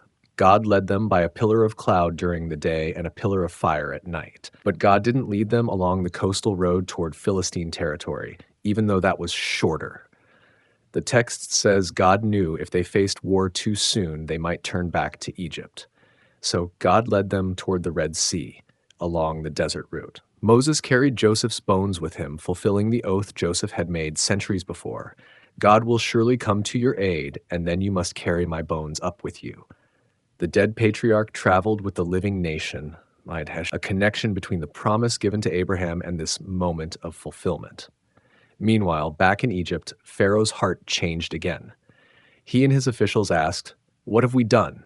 We have let the Israelites go and lost their labor." Pharaoh mobilized his army, 600 of the best chariots, plus all the other chariots of Egypt, each with officers. He pursued the Israelites, who were camped by the sea. The Hebrews looked up and saw the Egyptian army approaching. Panic seized them. They cried out to the Lord. Then they turned their fury on Moses. "Was it because there were no graves in Egypt that you brought us to the desert to die? What have you done to us by bringing us out of Egypt? Didn't we say to you in Egypt, 'Leave us alone, let us serve the Egyptians'?" It would have been better to serve Egypt than to die in the desert. This complaint is crucial. Freedom terrified them. Slavery was familiar. At least in Egypt, they knew the rules, had food, had predictability. Now they stood trapped. Army behind, sea ahead, desert on both sides. Moses responded, "Do not be afraid. Stand firm, and you will see the deliverance the Lord will bring you today. The Egyptians you see today, you will never see again. The Lord will fight for you. You need only to be still." But God said to Moses, "Why are you crying out to me? Tell the Israelites to move forward. Raise your staff and stretch out your hand over the sea to divide the water so the Israelites can go through on dry ground." The pillar of cloud moved from the front to the rear, standing between the Egyptian army and the Israelites. It brought darkness to the Egyptians, but gave light to the Hebrews all night long. Moses stretched his hand over the sea. All night the Lord drove the sea back with a strong east wind, turning the seabed into dry ground. The waters divided. The Israelites went through on dry ground with walls of water on their right and left. Try to picture this. 2 million people, flocks, herds, children, elderly, all crossing through a path that shouldn't exist. Walls of water held back by nothing visible, walking on ground that should be underwater. The Egyptians pursued. Pharaoh's chariots and horsemen followed into the sea. During the last watch of the night, God looked down from the pillar of fire and cloud and threw the Egyptian army into confusion. He jammed their chariot wheels, making them difficult to drive. The Egyptians said, "Let's get away from the Israelites. The Lord is fighting for them against Egypt." But it was too late. The Lord said to Moses, "Stretch out your hand over the sea so the waters may flow back over the Egyptians and their chariots and horsemen." At daybreak, Moses stretched his hand over the sea. The water returned to its place. The Egyptians tried to flee, but the sea swept them away. The water flowed back and covered the chariots and horsemen, the entire army of Pharaoh that had followed the Israelites into the sea. Not one of them survived. The Israelites went through on dry ground. The Egyptians drowned. When the Israelites saw the great power the Lord displayed against the Egyptians, they feared the Lord and believed in him and in Moses his servant. But feared here carries double meaning, reverence mixed with terror. They had witnessed the impossible.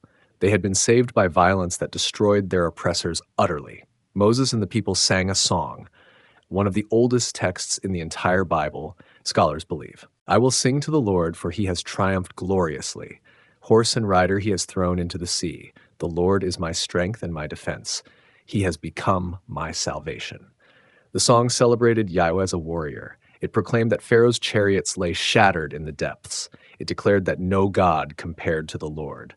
Miriam, Moses' sister, took a tambourine. All the women followed her with tambourines dancing. She sang the refrain, "Sing to the Lord, for he has triumphed gloriously. Horse and rider he has thrown into the sea." This was the first worship of the freed people, not in a temple, but on a shore, surrounded by the bodies of their former masters washing up with the tide. The Red Sea crossing was both salvation and trauma. They were freed, yes, but they were freed through the total destruction of other human beings. The violence necessary for their liberation marked them. The text doesn't shy from this. It celebrates God's triumph while also revealing that freedom comes at terrible cost. Ahead lay the wilderness. The freed slaves faced 40 years of wandering, of testing, of forming a new identity. Behind them lay Egypt, familiar tyranny, predictable suffering. They had passed through water, which later Jewish thought would see as a kind of death and resurrection. The old life drowned in the sea. A new life began on the far shore, uncertain and frightening.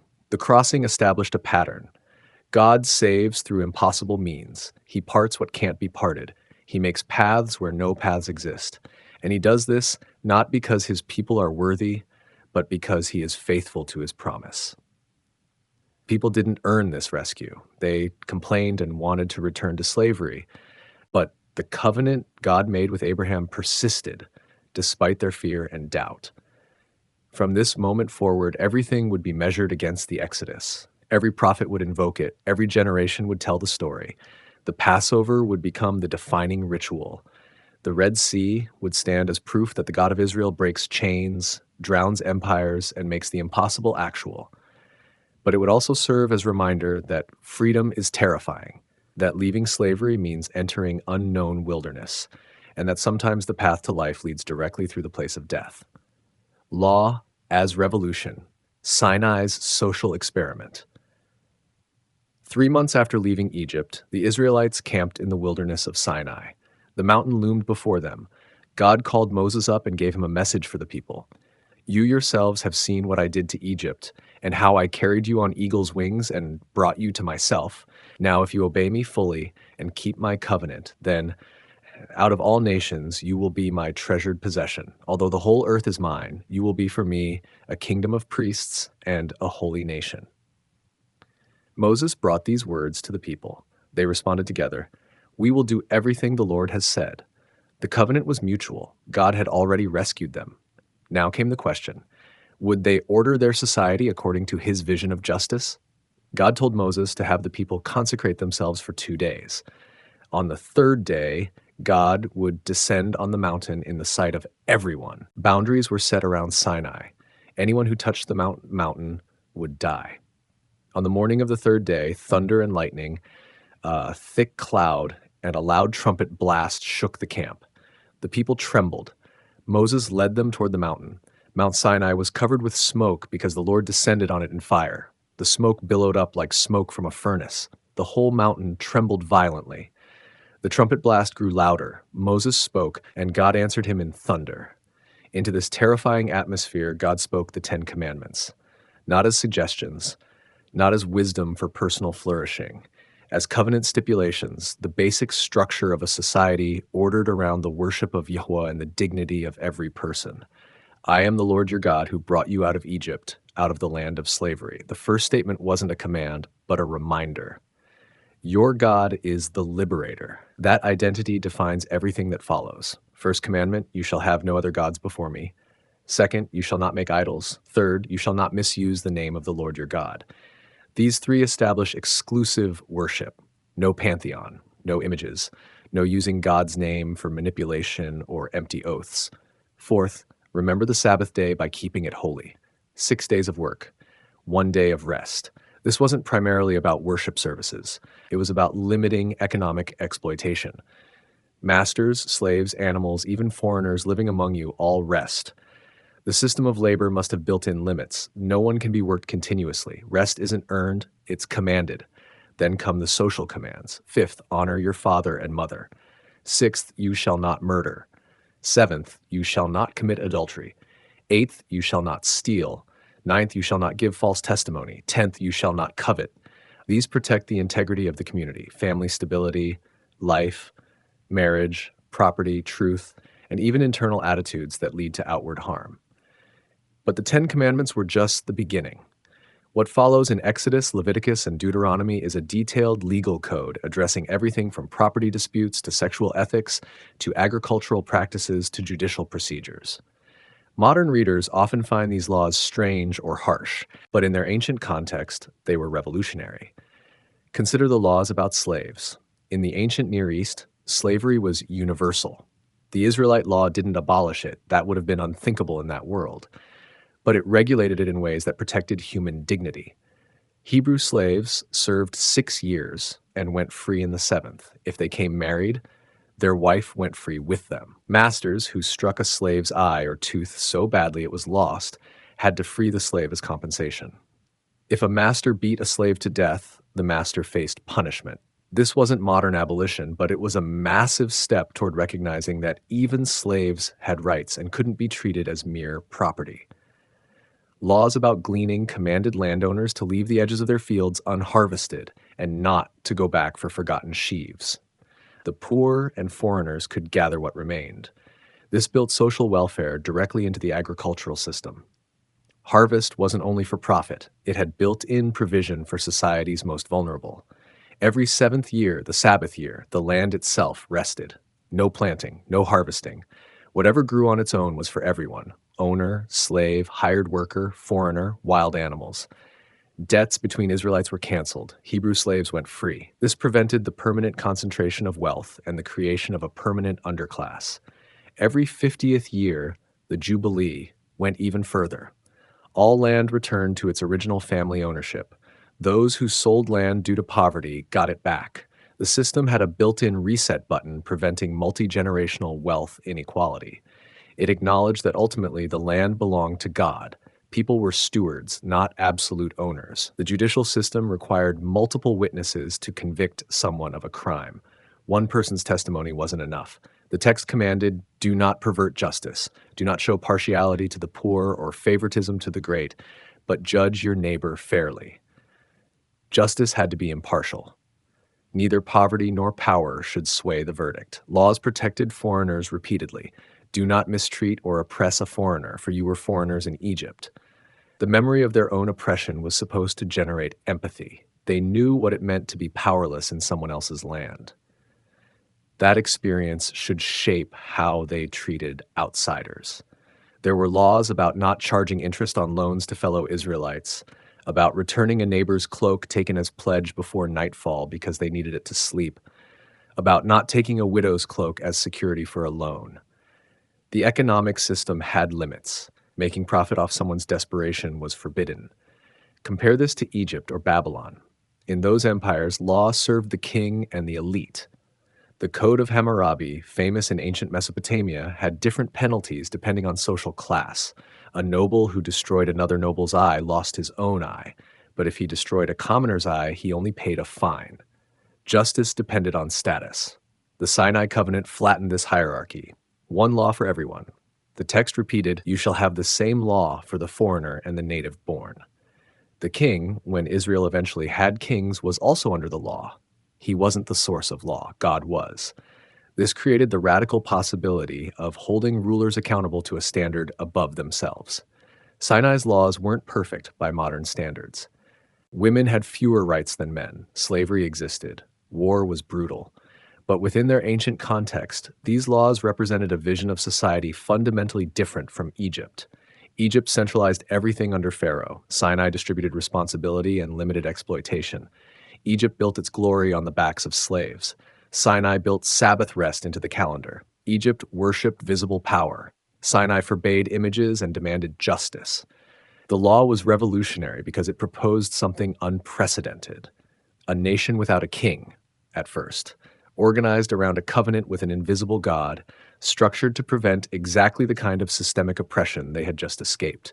It was an anti-Egypt, an experiment in what a free people could become if they ordered their common life around justice and mercy rather than power and profit.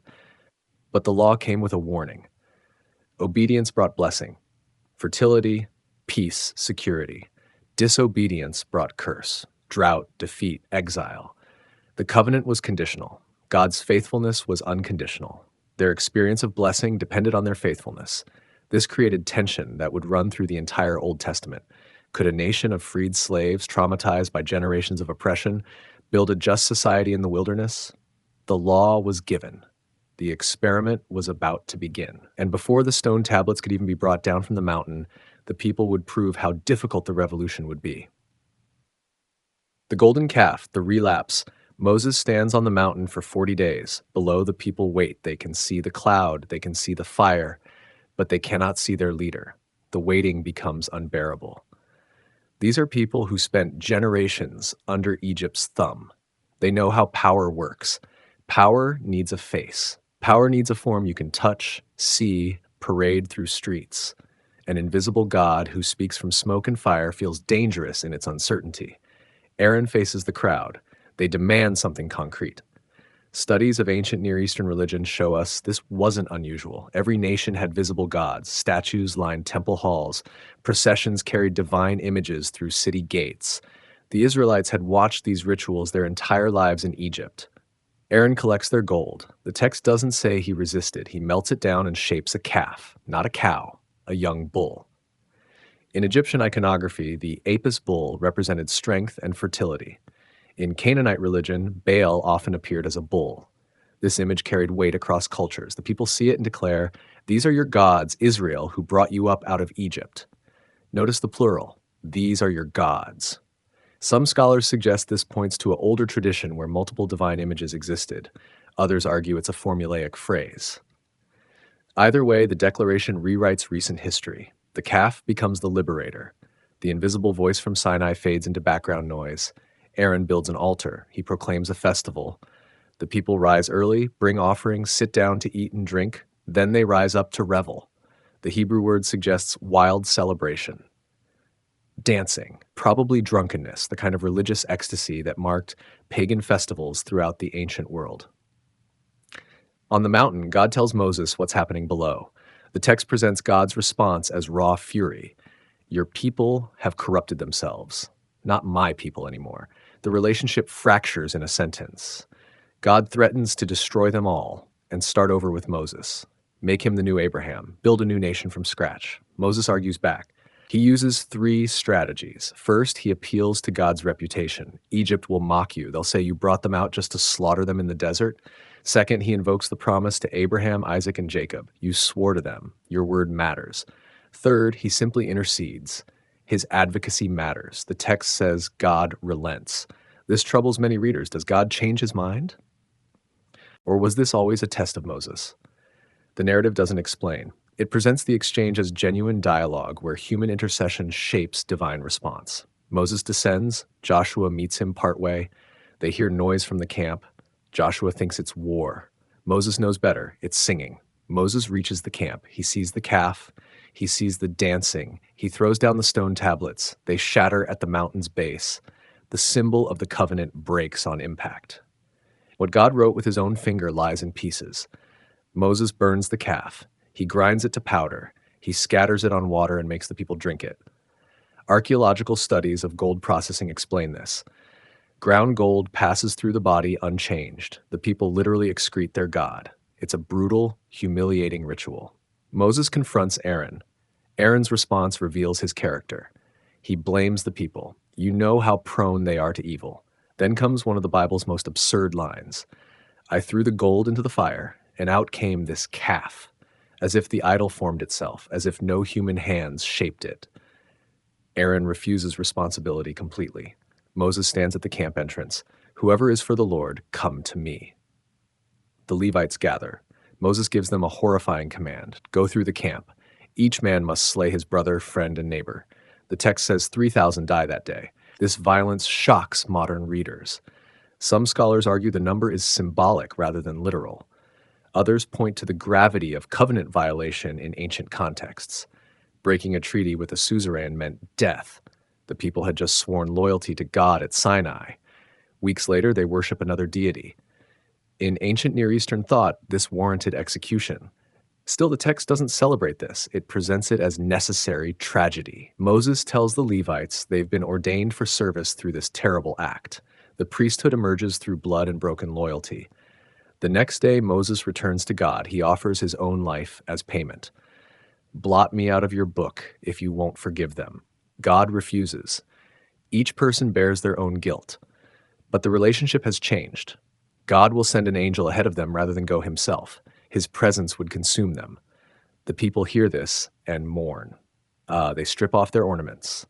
The very jewelry they wore becomes a mark of separation. God commands Moses to set up the tent of meeting outside the camp. Whenever Moses enters it, the pillar of cloud descends. Everyone watches from their tent doors. The divine presence stays at a distance now. Inside the tent, God speaks to Moses face to face as one speaks to a friend. Moses asks to see God's glory. God agrees, but with limits. No one can see his face and live. Moses will stand in a cleft of rock. God's hand will cover him as the glory passes. Then Moses will see his back, but not his face. This passage introduces a theme that runs through the rest of Scripture. God's presence brings both life and danger. Drawing near requires mediation. Direct exposure means death. The golden calf incident establishes this boundary through catastrophe. Later, God gives Moses new tablets. The covenant continues, but something has shifted. Innocence is gone. The people know their own capacity for betrayal now. They've tasted freedom and immediately crave the familiar structures of control. An invisible God demands too much trust. A visible idol offers comfort. This relapse reveals the depth of Egypt's grip. Physical chains broke at the Red Sea. Mental chains persist. The people carry Egypt inside them, its rhythms, its certainties, its gods. Leaving a place is easy. Leaving its power over your imagination takes generations. The golden calf story also exposes a fundamental human tension. We want presence without submission. We want blessing without obedience. We want a God we can manage. The calf represents this desire. A deity we create serves our needs. A deity who creates us makes demands we'd rather avoid. Aaron's role troubles readers. He becomes high priest later. How does the man who made the idol lead worship? Perhaps that's the point. The priesthood doesn't go to the perfect, it goes to the forgiven. Aaron's failure and restoration model the pattern Israel will repeat throughout its history: sin, consequence, intercession, restoration. The cycle starts here at Sinai's base. Moses emerges from this crisis as the essential mediator. Without him, the people perish. His intercession literally keeps them alive. The text presents him as the one who stands in the gap between divine holiness and human rebellion. This role will exhaust him, but it defines his calling. The shattered tablets also carry meaning. Some traditions say Moses kept the fragments. They traveled with the whole tablets in the ark. Broken covenant next to renewed covenant. The pieces remind them of their failure, but also of God's willingness to start again. Wilderness, the grumbling school of God. The wilderness strips everything away. No cities, no markets, no visible means of survival. Just sand, rock, and relentless sun. This is where the education happens. The people complain within days of leaving Egypt. They remember the food, the leeks, onions, garlic. They remember eating until satisfied. Memory is selective. It forgets the whips, the forced labor, the drowned sons. It clings to the meals. God responds with manna, bread from heaven. It appears each morning with the dew. The people ask, "What is it?" That's what manna means. The question becomes the name. The rules around manna reveal its purpose. Gather only what you need for today. If you hoard, it rots overnight. Worms infest it. It stinks. On the sixth day, gather double. That portion won't spoil because the seventh day is for rest. This teaches daily dependence. You cannot stockpile security. You cannot build reserves against uncertainty. Each morning requires fresh trust. Studies of nomadic survival show this principle operates in desert life. You move, you adapt, you depend on what each day provides. Some people try to hoard anyway. They wake to maggots and stench. Others go out on the seventh day to gather. They find nothing. The lesson takes time to penetrate. A slave mentality hoards because tomorrow might bring nothing. A free people learning trust gathers enough for today. The manna continues for 40 years, every morning except the Sabbath. A generation rises, eating bread they didn't plant, harvest, or mill. They taste grace as their daily food. But they still complain. At Rephidim, there's no water. They quarrel with Moses. "Why did you bring us out of Egypt to die of thirst?" Moses cries out to God, "What should I do with these people? They're ready to stone me." God tells him to take his staff, the same staff that struck the Nile. Walk ahead of the people to a rock at Horeb. Strike it. Moses obeys. Water pours out, enough for millions of people and their livestock. The place gets two names. Massah means testing. Meribah means quarreling. The geography bears witness to their doubt. Later, the pattern repeats. Again, no water. Again, the people complain. This time, God tells Moses to speak to the rock. Instead, Moses strikes it twice. Water still flows. But God tells Moses this disobedience costs him the promised land. He'll see it, but never enter. This punishment seems harsh to modern readers. Moses gave everything to these people. One moment of frustration disqualifies him, but the text suggests something deeper. Moses took credit. Must we bring water from this rock? We, not God. The representative of God's presence must represent accurately, even in frustration, even when justified. The wilderness also brings military threats. Amalek attacks the weak and struggling at the rear of the column. Joshua leads the fighting. Moses stands on a hill with his staff raised. When his hands stay up, Israel prevails. When they drop from exhaustion, Amalek gains ground. Aaron and Hur hold Moses' arms up until sunset. Victory comes. This strange image reveals dependence again. Military success flows from intercession. The battle isn't won by superior tactics alone. The raised staff channels divine power. When human strength fails, community support maintains the connection. Later, people complain about the manna itself. They're sick of it. They want meat. God sends quail. Massive flocks cover the camp. The people gorge themselves. While the meat is still in their mouths, plague strikes. The place becomes known as Kibroth Hatava, graves of craving. Desire met becomes judgment. The lesson cuts deep. Sometimes getting what you demand proves worse than going without. The people craved Egypt's food. God gives them meat until it comes out their nostrils. The gift becomes curse because the craving was wrong from the start. Moses himself reaches breaking point. The people's constant complaints overwhelm him. He tells God he cannot carry these people alone. Their weight crushes him. God responds by sharing the spirit that's on Moses with 70 elders. Distributed leadership emerges from Moses' honest desperation. Even Moses' siblings turn against him. Miriam and Aaron question his authority. They criticize his Cushite wife. God confronts them directly. Moses is faithful in all God's house. God speaks to him clearly, not in riddles. Miriam becomes leprous as consequence. Moses intercedes for her. She's healed but excluded from camp for 7 days. Even family relationships bow to the structure of authority God establishes. The most devastating moment comes at Kadesh Barnea. 12 spies enter Canaan. They return after 40 days. 10 bring terrifying reports. Giants live there, fortified cities, powerful armies. The people feel like grasshoppers by comparison. Only Joshua and Caleb insist they can take the land with God's help. The people believe the majority. They weep all night. They turn on Moses and Aaron. Why didn't we die in Egypt or in this wilderness? They plan to choose a new leader and return to Egypt. The impulse towards slavery remains strong. God threatens to destroy them and start over with Moses. Again, Moses intercedes. Again, God relents. But consequences follow. This generation will wander until everyone 20 years and older dies, 40 years. 1 year for each day the spies explored the land. Only Joshua and Caleb will enter. The rest will fall in the wilderness. The people try to repent. They decide to attack Canaan immediately. Moses warns them. God's presence won't go with them.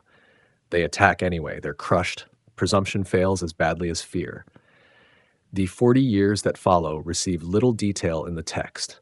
They're a long, slow dying off. A generation born in slavery cannot inherit freedom. They must decrease so the next generation born in the wilderness can increase. During this time, a man gathers sticks on the Sabbath. God commands he be stoned. The severity shocks readers. But in the wilderness, the Sabbath represents total dependence. This man asserts self-sufficiency. I'll prepare for tomorrow my way. The community executes him as a warning. Trust the pattern or die. Korah leads a rebellion. He's a Levite who wants more power.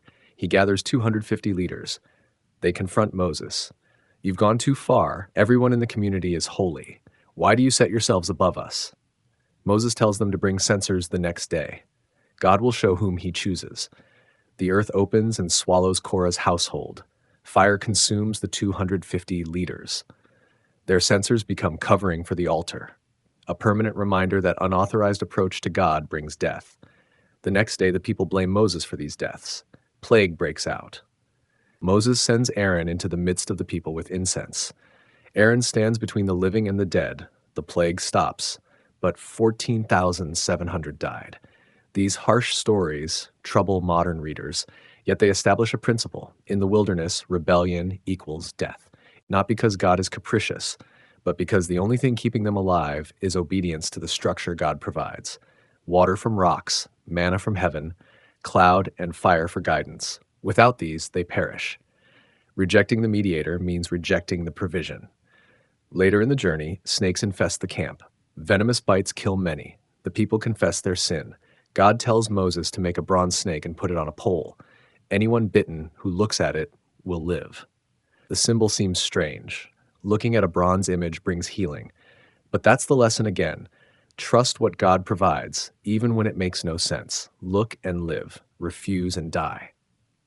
Near the end of the 40 years, Moses strikes the rock in anger. This costs him entry to the Promised Land. Aaron dies on Mount Hor. Miriam dies at Kadesh. The old generation passes away. The new generation prepares to cross the Jordan. The wilderness years forge identity. Physical survival depends entirely on divine provision. But spiritual formation happens too. The people learn that freedom means dependence on an invisible God, that security comes from daily trust, not accumulated resources, that complaining reveals their hearts more than their circumstances. The wilderness also serves as detox. Egypt's patterns must die before new ones can form. The people need to forget how to think like slaves before they can live like free men and women. This takes time. A generation's worth. You cannot rush internal transformation. Modern readers often want the wilderness shortened. Get to the promised land faster. But the text suggests the wilderness is not obstacle to the goal. It is the goal. Formation matters more than arrival. Character must be shaped before conquest begins. A people who cannot trust God for daily bread cannot be trusted with cities and land. The wilderness stories also reveal God's patience. Despite constant rebellion, he continues providing. The manna never stops. The cloud never abandons them. Even judgment serves formation. Each consequence teaches. Each plague instructs. The goal is not punishment, but transformation. Moses himself becomes the model. He intercedes constantly. He bears the people's weight. He mediates between holy God and rebellious community. His face shines from meeting with God. His burden breaks him repeatedly, but he persists. The wilderness forms him as much as the people. By the end, a new generation stands ready. They never knew Egypt. They were born in transit. They ate manna their whole lives. They watched the old generation die off. They learned the lessons carved into the landscape. Graves marked the cost of rebellion. Water from rocks proved God's provision. The pillar of cloud showed the path forward. The wilderness ends not with arrival, but with readiness. The people finally understand what freedom requires. Not independence, but dependence rightly ordered. Not self-sufficiency, but daily trust. Not visible security, but following an invisible guide. They stand on the edge of Canaan. Moses will not cross with them, but the formation is complete. The grumbling school of God has done its work. The troubling conquest, a morality in crisis. Joshua takes command as the people camp across from Jericho. The Jordan River stands between them and the promise. God tells Joshua to move forward. The priests carry the ark into the water. As their feet touch the surface, the river stops flowing. The water piles up upstream. The people cross on dry ground. This mirrors the Red Sea crossing. A generation earlier, God split water to birth a nation. Now he does it again to mark their entry into the land. But everything that follows challenges simple, heroic narratives. Jericho falls first. The people march around the walls for 6 days. On the seventh, they circle 7 times. They shout, the walls collapse. The text commands total destruction. Everything living must die, except Rahab's family. She hid the Israelite spies earlier. Her faith saves her household. The Hebrew word is harem. It means devoted to destruction. Banned. Under harem, nothing can be taken as plunder. Everything belongs to God through destruction. Animals, people, goods, all must be destroyed. Only metals go to the treasury after purification by fire. This troubles modern readers deeply. Why slaughter everyone, women, children, the elderly? The text doesn't flinch from the command. It presents it as divine instruction. Joshua obeys completely. Ai falls next, but only after initial failure. A man named Achan took forbidden plunder from Jericho. His theft brings defeat. Joshua tears his clothes in despair. God reveals the cause. The people stone Achan and his entire family. Then Ai falls through military strategy and ambush. The conquest continues with a pattern. Cities fall through both miraculous intervention and conventional warfare. The suns stand still at Gibeon, giving Joshua daylight to complete a battle. 5 Amorite kings hide in a cave. Joshua traps them there, wins the battle, then brings them out and executes them publicly. Not every city falls through combat. The Gibeonites trick Joshua into a treaty. They pretend to be from a distant land. They show moldy bread and worn-out clothes. Joshua makes peace with them before discovering they live nearby. The treaty holds despite the deception. The Gibeonites become servants, but they live. This reveals something important. The harem commands applied to specific cities and peoples. They were not blanket genocide.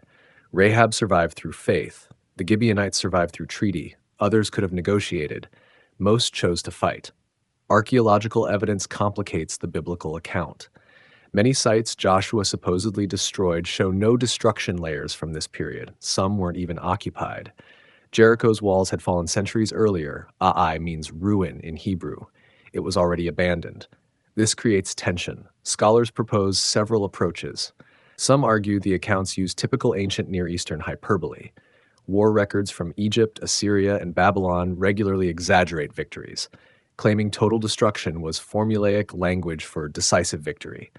The actual conquest may have been gradual infiltration with occasional battles rather than systematic annihilation. Others suggest the texts were compiled centuries later.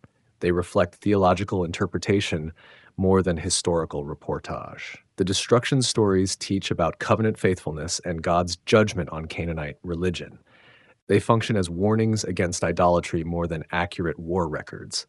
Still others take the texts at face value. They argue God had the right to judge nations whose practices included child sacrifice, cult prostitution, and extreme violence.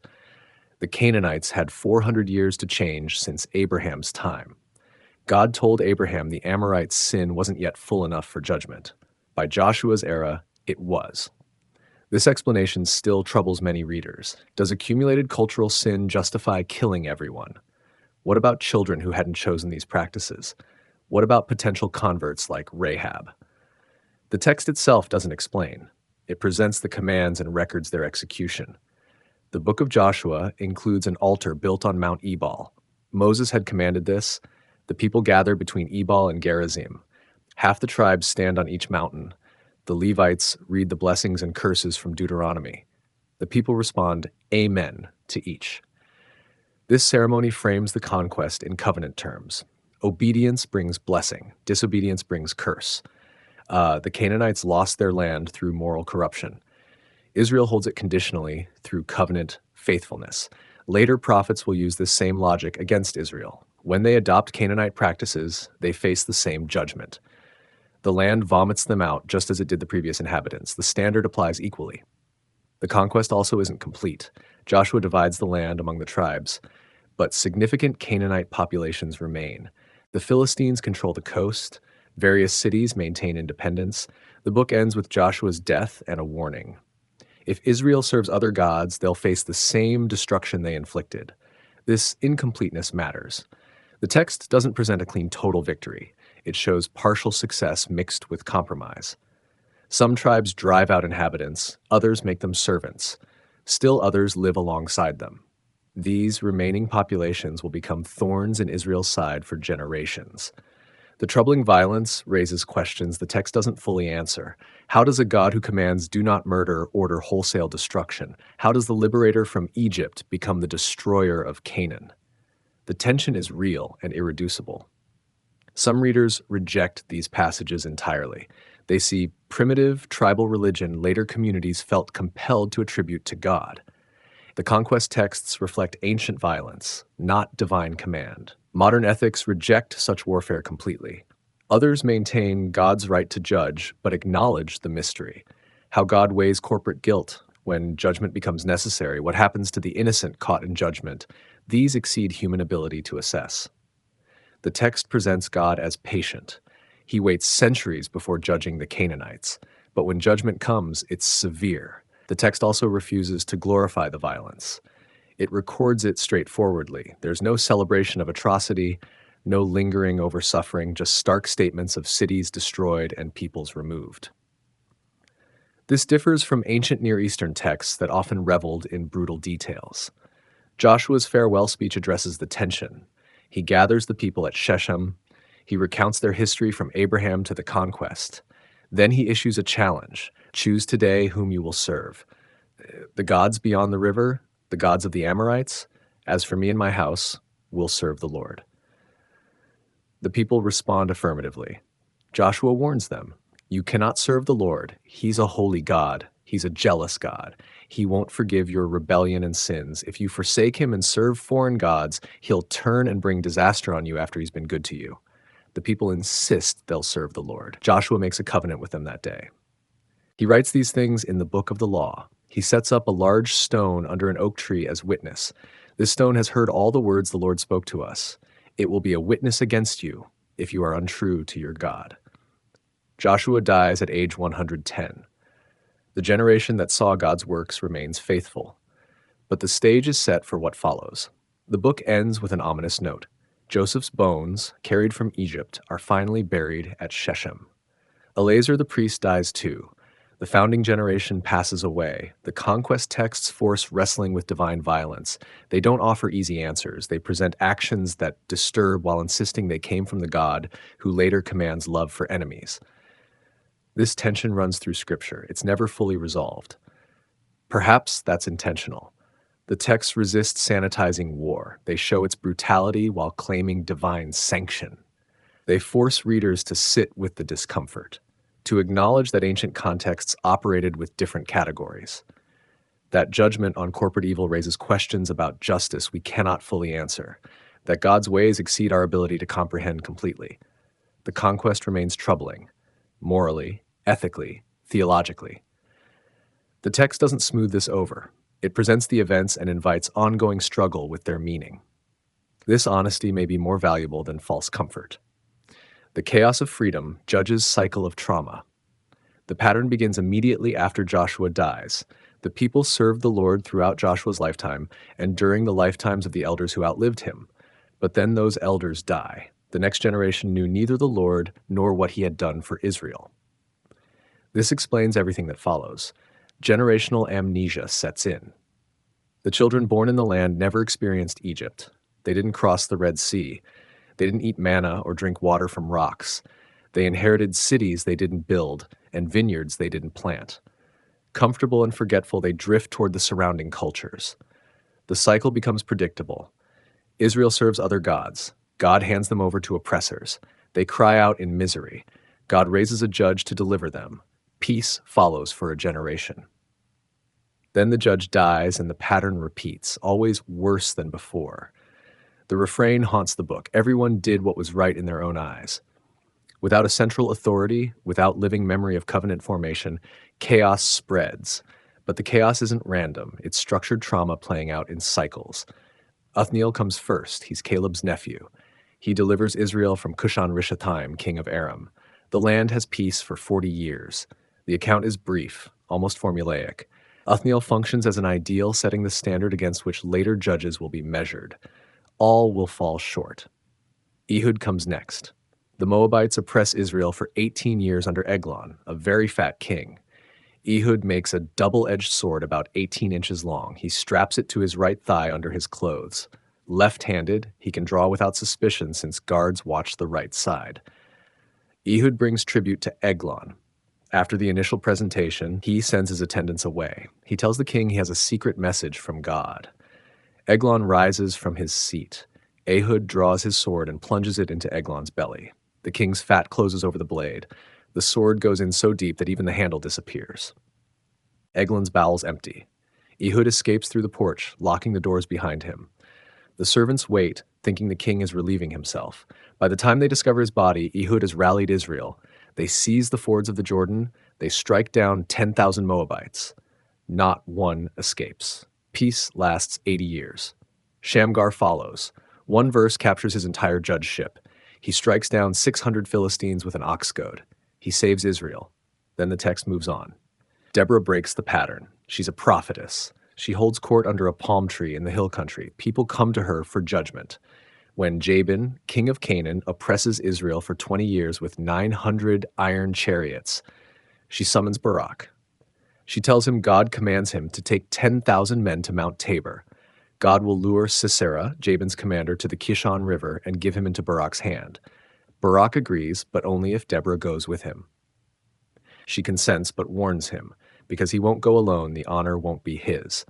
God will hand Sisera over to a woman. The battle unfolds as predicted. God routs Sisera's forces, but Sisera escapes on foot. He reaches the tent of Jael, whose husband has a treaty with Jabin. She invites him in. She hides him under a covering. He asks for water. She gives him milk. He tells her to stand at the entrance and say no one is there if anyone asks.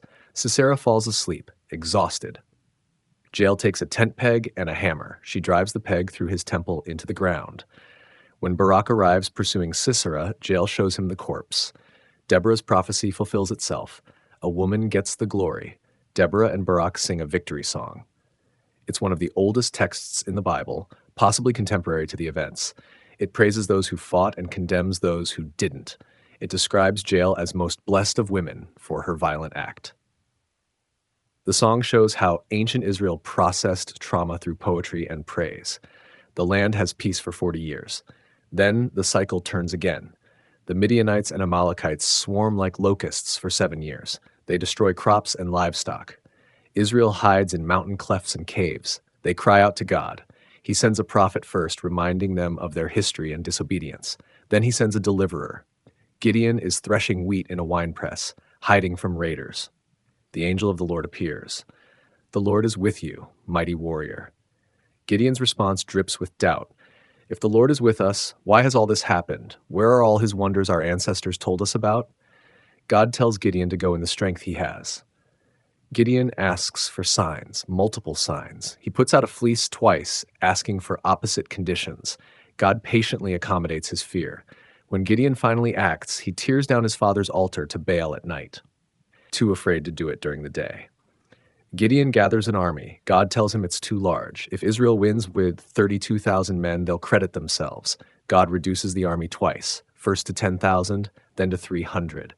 These are the men who lap water like dogs rather than kneeling to drink. Alert. Battle ready. God gives Gideon one more sign. He sends him to the Midianite camp at night to overhear a conversation. A man tells his friend about a dream. A loaf of barley bread tumbles into the camp and strikes a tent. The tent collapses. His friend interprets it. This can only be Gideon's sword. God has given Midian into his hands. Gideon worships and returns to attack. 300 men with trumpets, empty jars, and torches surround the camp. At Gideon's signal, they blow trumpets, break jars, and shout. The Midianites panic. They turn on each other in confusion. The ones who survive flee. Israel pursues and destroys them. The people want to make Gideon king. He refuses. The Lord will rule over you. But then he asks for earrings from the plunder. He makes an ephod from the gold. The people worship it. Gideon's family, all Israel. It becomes a snare. Even faithful judges stumble into idolatry. Gideon has 70 sons from many wives. After his death, his son Abimelech wants power. He's the son of a concubine from Shechem. He convinces the men of Shechem to back him. They give him 70 pieces of silver from the temple of Baal-berith. Abimelech hires reckless men. He goes to his father's house and slaughters his 70 brothers on one stone. Only Jotham, the youngest, escapes by hiding. The men of Shechem make Abimelech king. Jotham stands on Mount Gerizim and shouts a parable. Trees want to anoint a king. They ask the olive, the fig, and the vine. Each refuses. Finally, they ask the thorn bush. It says, "If you really want to anoint me king, come take refuge in my shade. But if not, let fire come out from me and consume the cedars of Lebanon." Jotham explains, if they acted honorably toward Gideon's family, may they rejoice in Abimelech. But if not, may fire devour them and Abimelech too. Then he flees. 3 years later, God sends an evil spirit between Abimelech and Shechem's citizens. They set ambushes for him. Civil war breaks out. Abimelech destroys Shechem and sows it with salt. He attacks the tower where survivors fled. He piles brushwood against it and sets it on fire. About 1,000 people die. Abimelech moves to Thebez. He attacks the tower there too, but a woman drops an upper millstone on his head. It cracks his skull. Abimelech tells his armor-bearer to kill him so people won't say a woman killed him. The young man runs him through. Jotham's curse fulfills itself. Fire consumed them all. The judges grow progressively more flawed. Tola and Jair judge briefly. Then comes Jephthah. He's the son of a prostitute. His half-brothers drive him away. "You won't inherit anything in our family." He flees and gathers a gang of raiders. When the Ammonites attack, the elders of Gilead beg Jephthah to lead them. He negotiates his terms first. If he wins, he becomes their head permanently. Before battle, Jephthah makes a vow. "If you give the Ammonites into my hands, whatever comes out of my house to meet me when I return in triumph will be the Lord's. I'll sacrifice it as a burnt offering." He wins decisively. He returns home. His daughter comes out first, dancing with tambourines, his only child. Jephthah tears his clothes. "I've made a vow to the Lord that I cannot break." His daughter asks for 2 months to roam the hills and weep with her friends. She does, then she returns. Jephthah does to her as he vowed. The text presents this with horror, not approval. Jephthah's vow was rash and wrong. The law explicitly condemns child sacrifice. Yet the narrative records it without direct commentary. It shows how far Israel has fallen. Even deliverers commit atrocities. Jephthah also fights civil war against Ephraim. They didn't help in the battle, but want to share the glory. The conflict evolves into linguistic genocide. Gileadites seize the Jordan fords. When Ephraimites try to cross, they're asked to say Shibboleth. Their dialect makes them pronounce it Sibboleth. 42,000 Ephraimites die, identified by their accent. Ibzan, Elon, and Abdon judge briefly. Then comes Samson. He's announced by an angel. His mother cannot conceive. The angel tells her she'll bear a son. He must be a Nazirite from birth. No wine, unclean food, or cutting his hair. He'll begin to deliver Israel from the Philistines. Samson's story reads like tragedy. God's spirit empowers him repeatedly. He tears a lion apart with his bare hands. He strikes down 1,000 men with a donkey's jawbone. He carries Gaza's gates and posts uphill, but he's controlled by lust and anger. He wants a Philistine woman. His parents object. He insists. At the wedding feast, he makes a wager with 30 companions. He gives them a riddle. They pressure his wife. She manipulates and weeps until he tells her the answer. She tells them. Samson loses the bet. In rage, he strikes down 30 Philistines to pay what he owes with their garments. His wife is given to his companion. When Samson discovers this, he burns the Philistines' fields. They burn his wife and her father in retaliation. The violence escalates. Samson strikes them down with great slaughter. The Philistines invade Judah. The men of Judah bind Samson and hand him over. The ropes snap like burned flax when the spirit comes on him. He grabs a fresh jawbone and kills 1,000 men. Later, Samson falls in love with Delilah.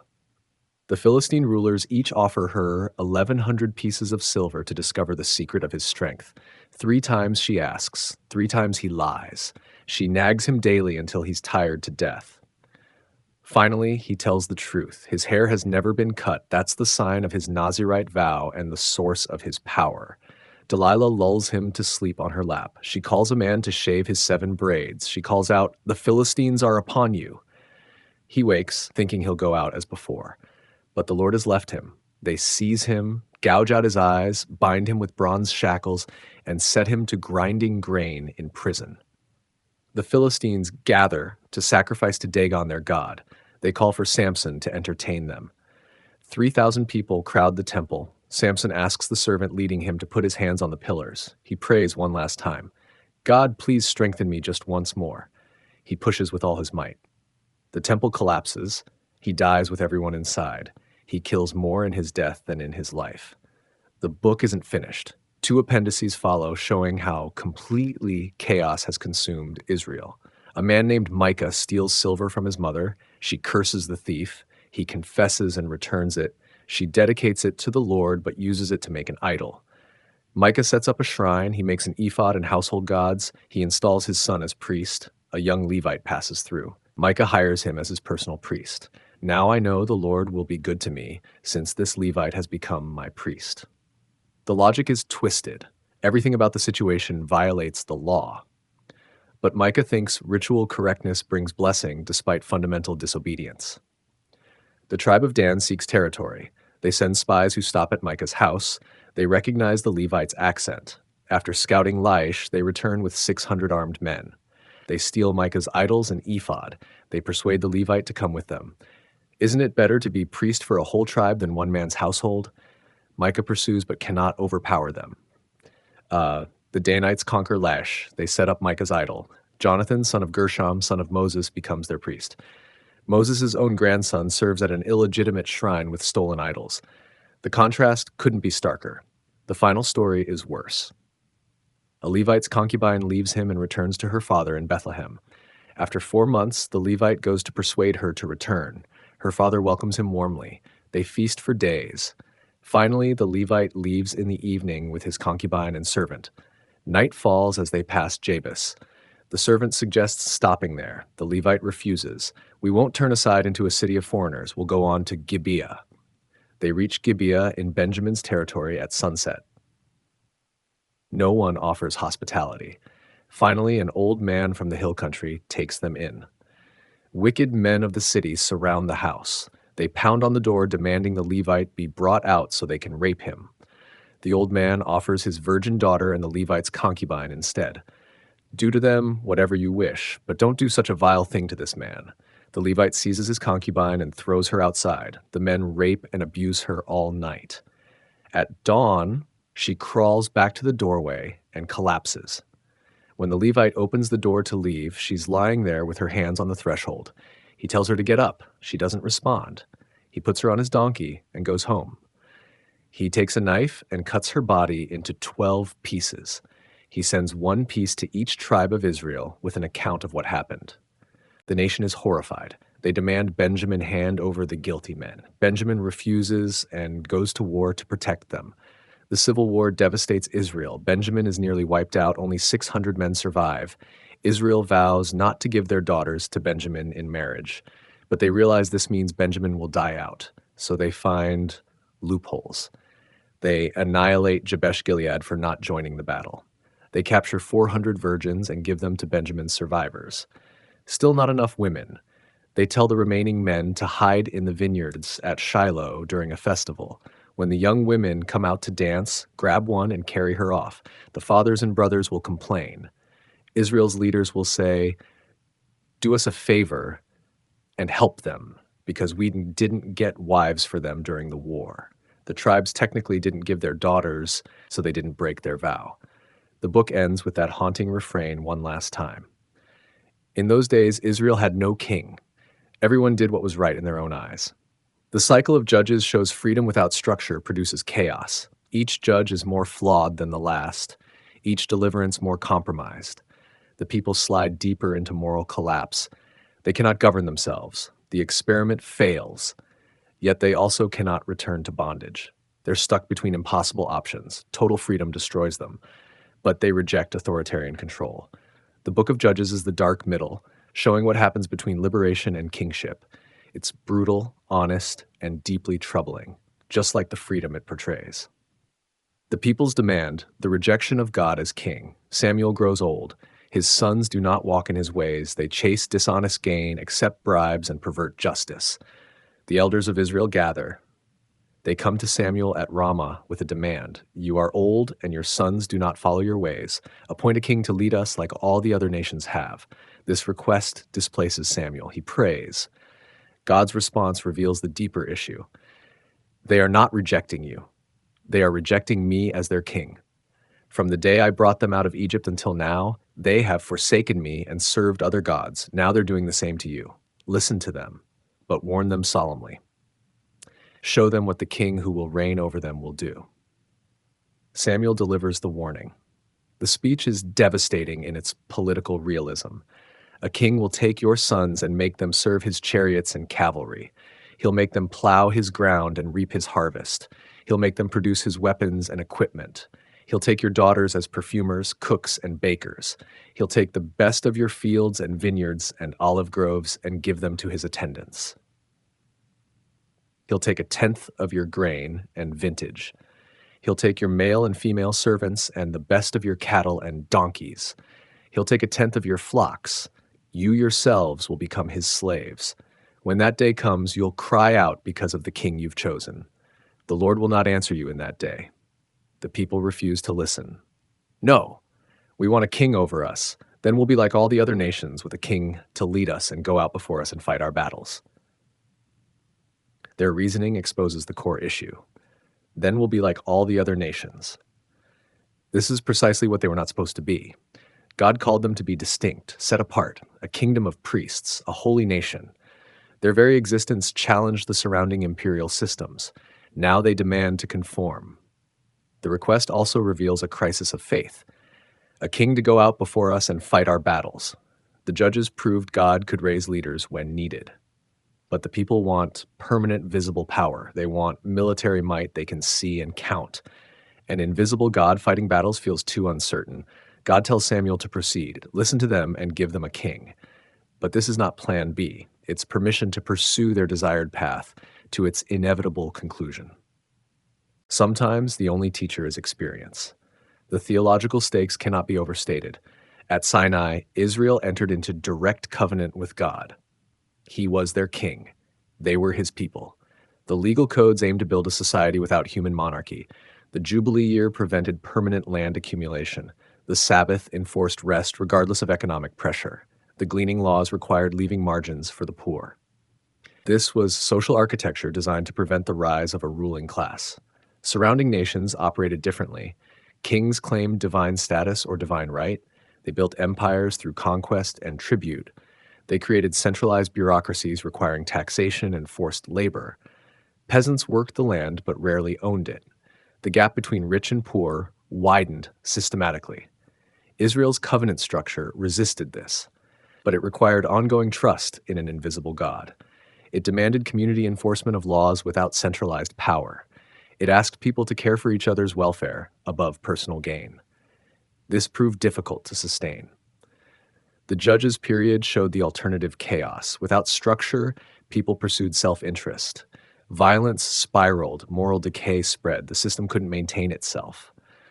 But instead of returning to covenant faithfulness, the people looked around at successful nations and saw kings. Egypt had pharaohs, Assyria had emperors, Babylon had monarchs. These nations built monuments, commanded armies, and accumulated wealth. They looked powerful, stable, successful. Israel wanted that.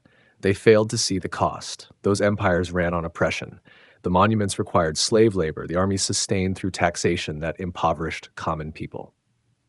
The wealth concentrated in royal houses while peasants starved. The stability depended on brutal enforcement of hierarchical order.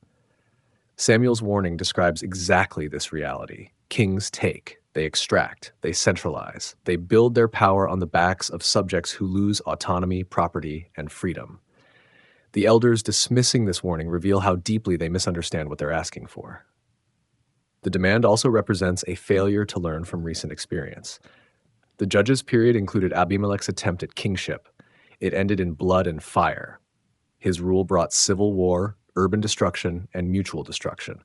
The thornbush parable warned clearly, but one generation later, the memory fades.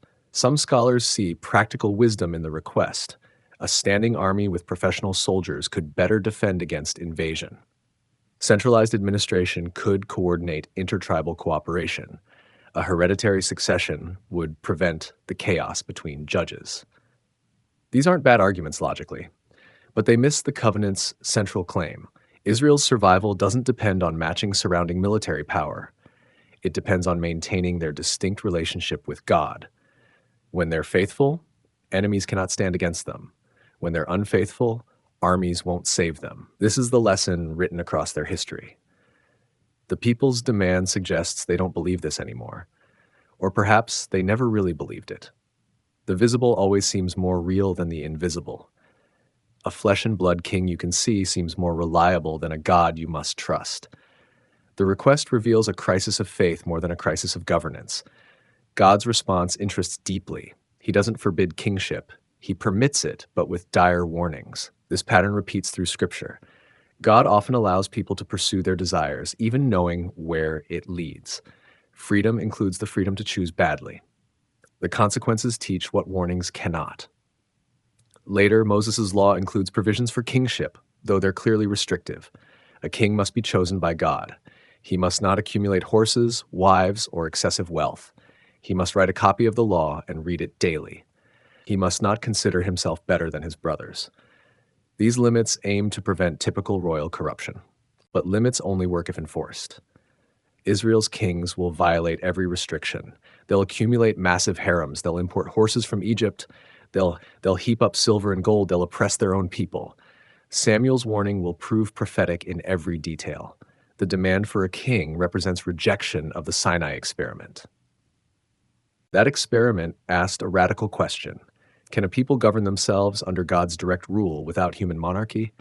Can justice and mercy structure society instead of power and hierarchy? Can communities flourish through mutual care instead of centralized control? The Judges period suggests the answer is no, at least not yet. People struggle to maintain justice without enforcement mechanisms. Communities drift into idolatry and violence. The vision is beautiful, but difficult to sustain. Yet moving to monarchy doesn't solve the problem, it just shifts it. Instead of distributed moral failure, you get centralized corruption. Instead of local violence, you get state-sponsored oppression. Instead of community breakdown, you get systemic injustice. The problems change form, but don't disappear. The elders at Ramah cannot see this. They see only their present instability and their neighbor's apparent success. They want what Egypt has, what Assyria has, what the Philistines have. They want to be like all the other nations. God's response through Samuel amounts to, fine, I'll give you what you want, but you won't like where it leads. This moment marks a hinge in Israel's history. The theocratic ideal yields to monarchic reality. God remains king in heaven, but human kings will rule on earth. The prophets will spend centuries calling the nation back to covenant, reminding kings they serve a higher authority. But the political structure has fundamentally changed. The rejection cuts deeper than politics. They have forsaken me and served other gods. The demand for a king is not separate from idolatry, it's an expression of it. Idolatry means trusting created things more than the creator. A visible king feels more trustworthy than an invisible God. This is the same impulse that led to the golden calf.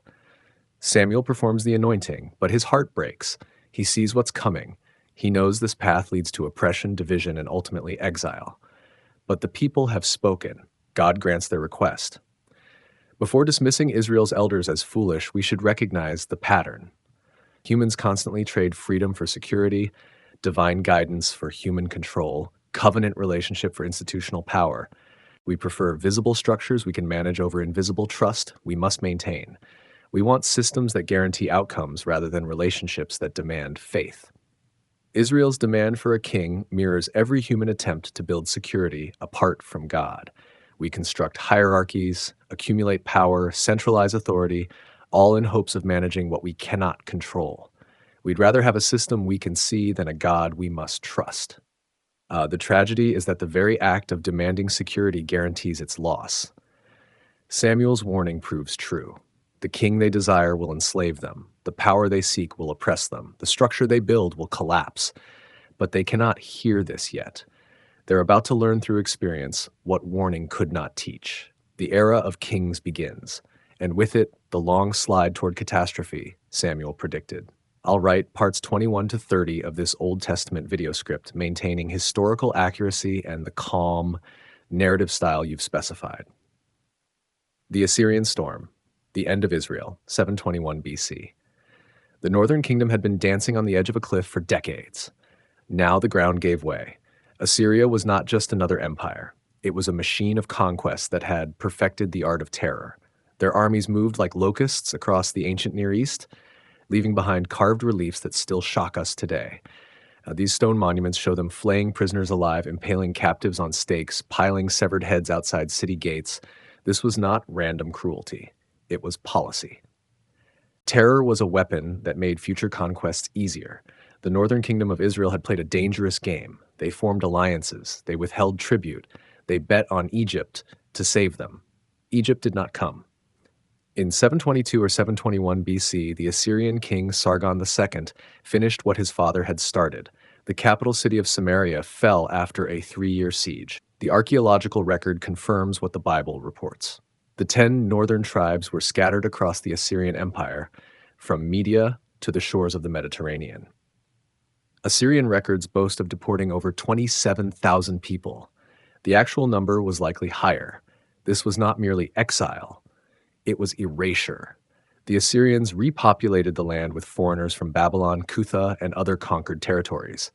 These newcomers mixed with the remaining Israelites, creating what would later be called the Samaritans. The bloodline was diluted. The faith was compromised. The 10 tribes simply vanished from history.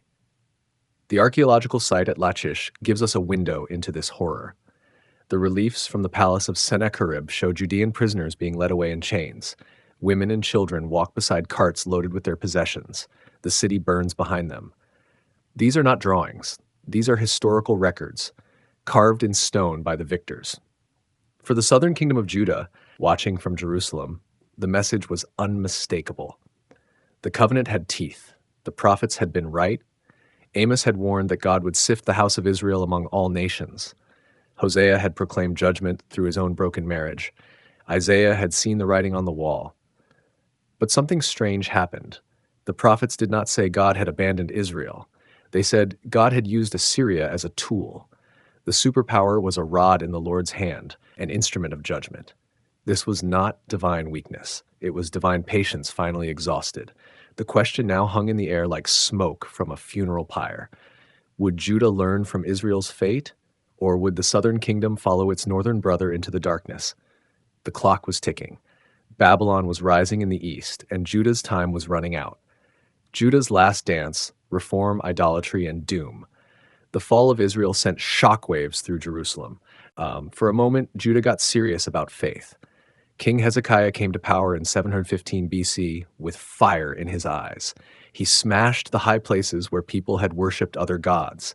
He broke into pieces the bronze serpent Moses had made in the wilderness because people had been burning incense to it. He reopened the temple and restored the priesthood. He celebrated Passover with a fervor not seen since the days of Solomon. When the Assyrian king Sennacherib marched on Jerusalem in 701 BC, Hezekiah faced the same terror that had consumed Israel. The Assyrian army surrounded the city. Their field commander stood outside the walls and mocked the God of Israel in Hebrew, loud enough for everyone to hear. He reminded them of the northern kingdom's fate. He promised safety if they surrendered. Then something happened that defied military logic. The Assyrian army withdrew. The biblical account says an angel struck down 185,000 soldiers in one night.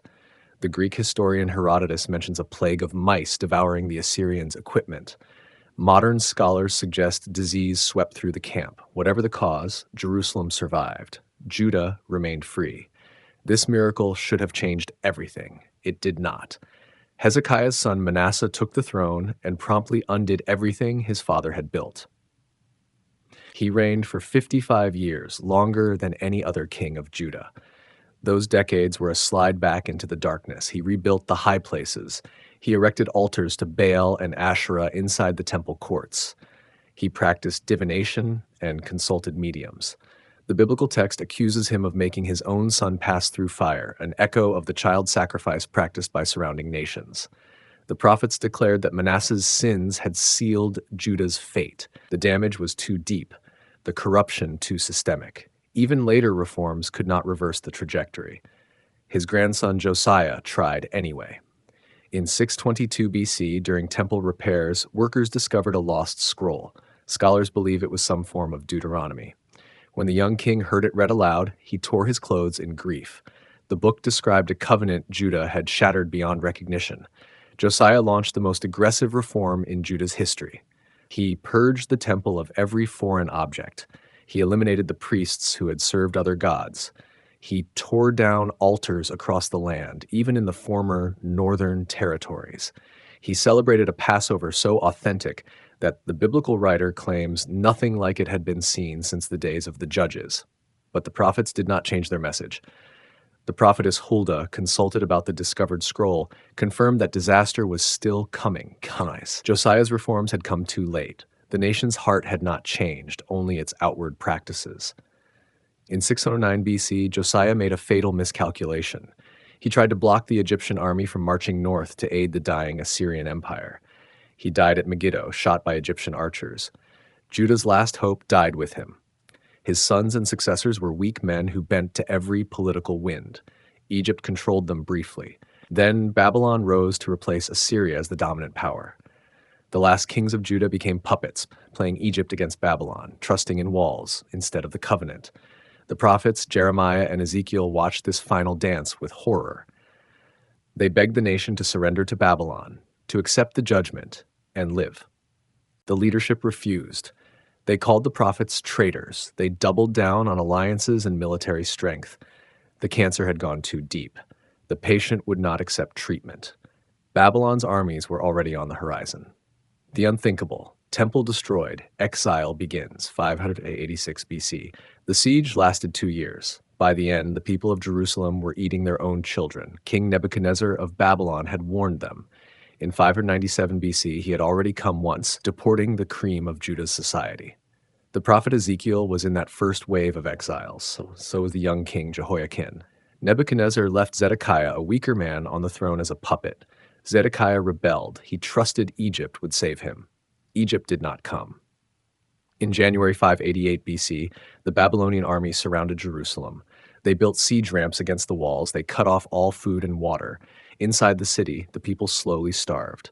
The prophet Jeremiah walked the streets, begging the king to surrender.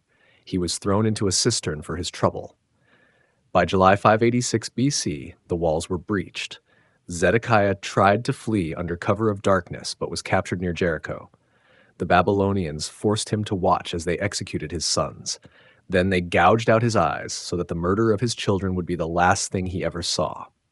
They led him in chains to Babylon. 1 month later, in August, the Babylonians burned it all. The temple that Solomon had built, the palace, every major building in Jerusalem. They tore down the walls. They smashed the bronze pillars that stood in the temple courts. They carried away every gold and silver vessel. What could not be carried was destroyed. The archaeological evidence confirms the devastation. Excavations show a layer of ash and destruction across Jerusalem from this period. Judean towns across the countryside were burned. Seals and pottery fragments bear the names of officials mentioned in the biblical account. The Lachish letters discovered in the ruins of that fortress city capture the desperate final days as one outpost after another went dark. The elite were marched to Babylon. Craftsmen, priests, warriors, anyone with skills or education, they joined the earlier wave of exiles. Only the poorest remained, left to farm the ruins. For the people taken to Babylon, the theological crisis was complete. The promises had failed. They had been given land. It was taken. They had been promised a king from David's line forever. The line was broken. They had been told the temple was God's dwelling place. It was ashes. The psalmist captured their despair. By the rivers of Babylon they sat and wept. They hung their harps on the willows. Their captors asked them to sing the songs of Zion. How could they sing the Lord's song in a foreign land? Some remembered Jerusalem with such fierce longing that they swore violent vengeance. Others seemed to accept that God had simply abandoned them. The prophets offered a different interpretation. This was not God's defeat. It was God's judgment. Babylon was not stronger than the Lord. Babylon was the Lord's tool. The exile was not the end of the covenant. It was surgery to cut out the cancer that had poisoned the nation. But in that moment, sitting by foreign rivers, these theological explanations must have felt hollow. Their world had ended. Everything they thought was permanent had proven fragile. The Temple Mount was a blackened ruin. The Davidic throne was empty. The land was lost. This was the valley of dry bones Ezekiel would soon see in a vision, a field of death, a graveyard of hopes.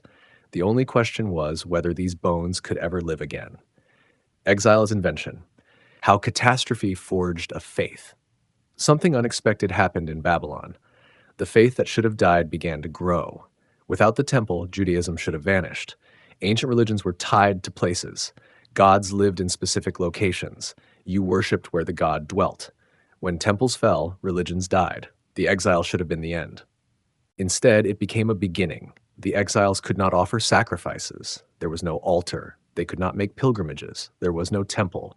So they gathered in homes to study the texts they had carried with them. These gatherings evolved into something new. The synagogue was not a temple. It was a house of study and prayer. This invention would prove more durable than any building of stone. They also began to collect and edit their sacred writings. Priests and scribes who had once managed temple rituals now preserved and shaped the texts. The stories of the patriarchs, the laws of Moses, the warnings of the prophets, these scrolls became the portable homeland. You could carry them anywhere. You could study them in Babylon as well as Jerusalem. This was when much of what we call the Old Testament took its current form. Scholars debate the details, but the evidence points to the exile as the crucible. The Pentateuch was likely finalized during this period. The historical books were compiled. The prophetic writings were gathered. The exiles were creating a library that could sustain a people without land or temple. The prophet known as Second Isaiah emerged during this time. His words are preserved in Isaiah chapters 40 to 55, distinct in style and message from the earlier prophet. He spoke to a people who had forgotten hope. He painted visions of a highway through the desert, of God creating something new, of a servant who would suffer for others and bring healing to the nations. This servant figure was mysterious. Sometimes it seemed to be Israel itself suffering in exile. Sometimes it appeared to be an individual bearing the sins of the people. The image refused easy definition. It pointed toward a redemptive purpose in suffering, a meaning in the pain. Ezekiel, the priest-turned-prophet in Babylon, gave them another vision. He saw a valley full of dry bones. God asked him if these bones could live. The prophet wisely answered that only God knew. Then God commanded him to prophesy to the bones. As he spoke, the bones came together. Tendons appeared, flesh grew, skin covered them, but they were still corpses. Then God told him to call to the breath. The wind came, the body stood up, an army alive again. This was not subtle symbolism. God explained the vision directly. These bones were the whole house of Israel. saying their hope was lost. God promised to open their graves and bring them back to their land. The resurrection was national. The people would live again. The exiles also developed new theological ideas. They deepened their understanding of God's sovereignty. If God could use Babylon as a tool, then God controlled all nations. If God was present in Babylon, then God was not limited to Jerusalem. This monotheism became more absolute. Other gods were not merely inferior, they were nothing, empty. Only the Lord was God. They also wrestled with the problem of individual responsibility. Ezekiel challenged the proverb that children suffered for their parents' sins. He insisted each person would die for their own sin. This was radical. It meant the exile generation was not simply paying for Manasseh's crimes. They bore their own guilt. But it also meant they could repent and live. The exile lasted 70 years, as Jeremiah had prophesied. But those decades were not empty waiting. They were transformation. The people who went into exile as one thing came out as something new. They had learned to worship without a temple. They had learned to maintain identity without land. They had created tools that would allow Judaism to survive every future catastrophe. When the Persian king Cyrus conquered Babylon in 539 BC and issued a decree allowing the exiles to return home, they were no longer the same people who had been dragged away in chains. They carried with them scrolls, traditions, and a faith that no empire could destroy. The strange return: Ezra, Nehemiah, and identity politics. The return was not a triumph. It was a problem. In 538 BC, Cyrus of Persia issued his famous decree. The exiles could go home. He even gave back the temple vessels Nebuchadnezzar had stolen. This was not kindness. It was Persian policy. Cyrus allowed conquered peoples to return to their homelands and rebuild their temples, as long as they prayed for the king and paid their taxes. It was cheaper than occupation. About 50,000 people made the journey back to Judah. This was a fraction of the exile population. Many had built lives in Babylon. They had businesses, homes, families. Why leave for a ruined land they had never seen? The ones who returned were the zealots, the idealists, the ones who carried the texts and the dream of restoration. What they found shocked them. Judah was not empty. People had been living there the whole time. The poorest of the poor, left behind when the elite were deported. They had intermarried with foreigners who had been settled in the land. They had developed their own religious practices, a blend of the old faith and local customs. When the returning exiles arrived and claimed authority, the locals resented it. The first order of business was rebuilding the temple. They laid the foundation amid great celebration. Some of the old men who remembered Solomon's temple wept because this new structure was so much smaller. The locals, called the people of the land in the biblical text, offered to help with the construction. The returning exiles refused them. They saw these people as compromised, impure, not truly part of the covenant community. This rejection had lasting consequences. The locals turned from helpers to opponents. They wrote letters to the Persian authorities claiming the Jews were planning rebellion. Construction stopped for years. The prophets Haggai and Zechariah had to push the people to start building again. The temple was finally completed in 516 BC, a shadow of its former glory. Decades passed. The community struggled. They rebuilt some of the walls of Jerusalem, but remained vulnerable to raids. The surrounding peoples grew increasingly hostile.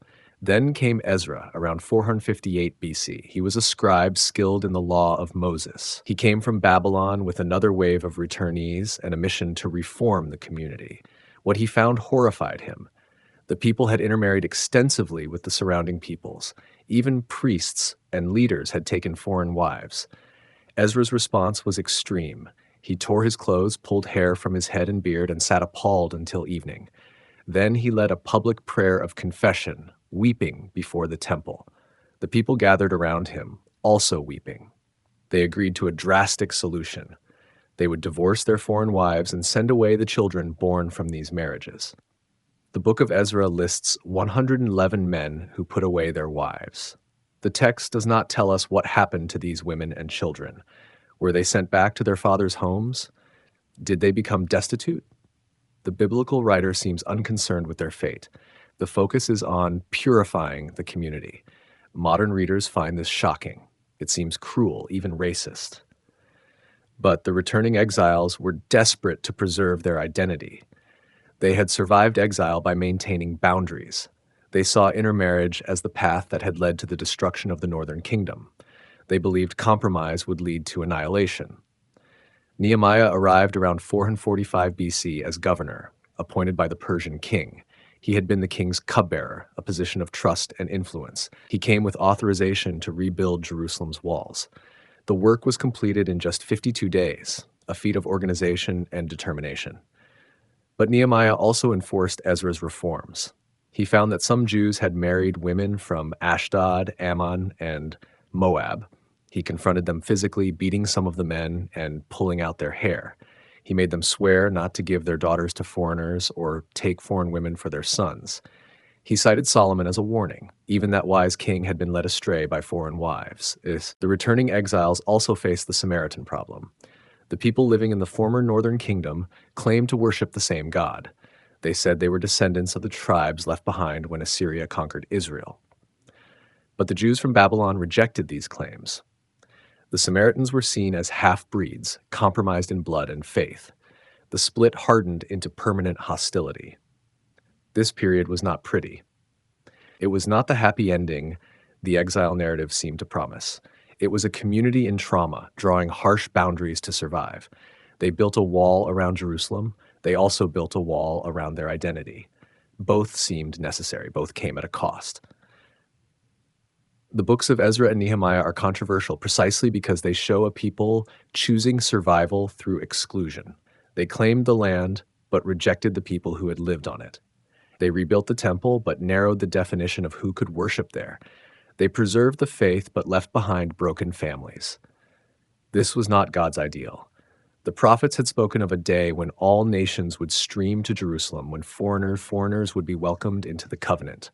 But that day seemed far off. In the present, the people were just trying to survive. And survival, they believed, meant purity. The silence and the stories between the testaments. The Old Testament ends around 430 BC with the book of Malachi. The prophet spoke of a coming messenger who would prepare the way of Elijah returning before the great and terrible day of the Lord. Then the voice fell silent. 4 centuries passed before the New Testament begins. These years are sometimes called the silent years, but they were anything but quiet. Empires rose and fell. The Jewish people faced persecution and victory, compromise and resistance. The world was being reshaped, setting the stage for the claims that would follow. In 332 BC, Alexander the Great swept through the ancient Near East like wildfire. He conquered the Persian Empire in just a few years. When he came to Jerusalem, the historian Josephus claims the Jewish high priest came out to meet him in full regalia. Alexander, supposedly moved by a dream, spared the city and granted the Jews religious freedom. What followed was Hellenization. Greek became the common language. Greek culture, with its gymnasiums and theaters, its philosophy and art, flooded the region. Many Jews embraced it. They spoke Greek, adopted Greek names, studied Greek learning. The Hebrew scriptures were translated into Greek in Alexandria, Egypt. This translation, called the Septuagint, became the Bible for Jews scattered across the Mediterranean world. But Hellenization also created tension. Some Jews saw Greek culture as a threat to their covenant identity. The old conflict between purity and compromise, between separation and engagement, flared again. When Alexander died in 323 BC, his empire fractured. His generals carved up the territories.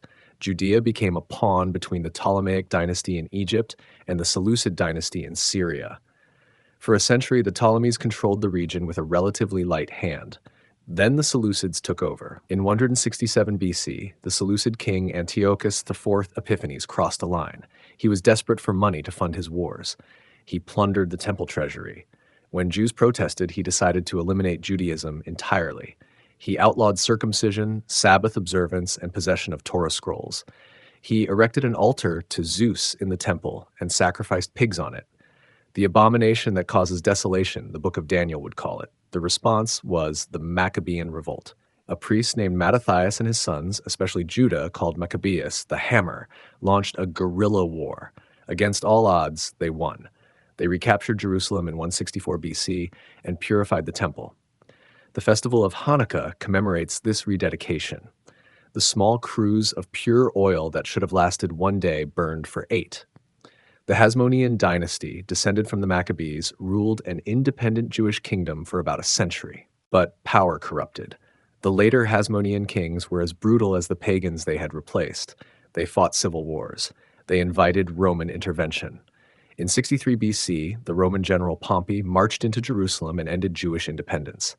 Rome allowed local rulers to govern under their oversight.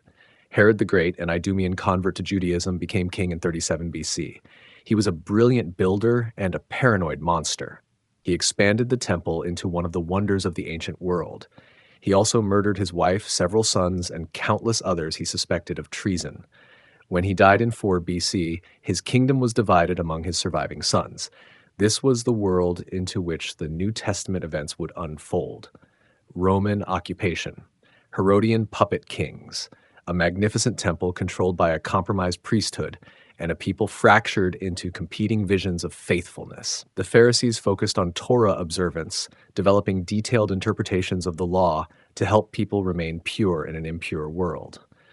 The Sadducees, drawn from the priestly aristocracy, controlled the temple and collaborated with Rome. They rejected newer doctrines like resurrection of the dead.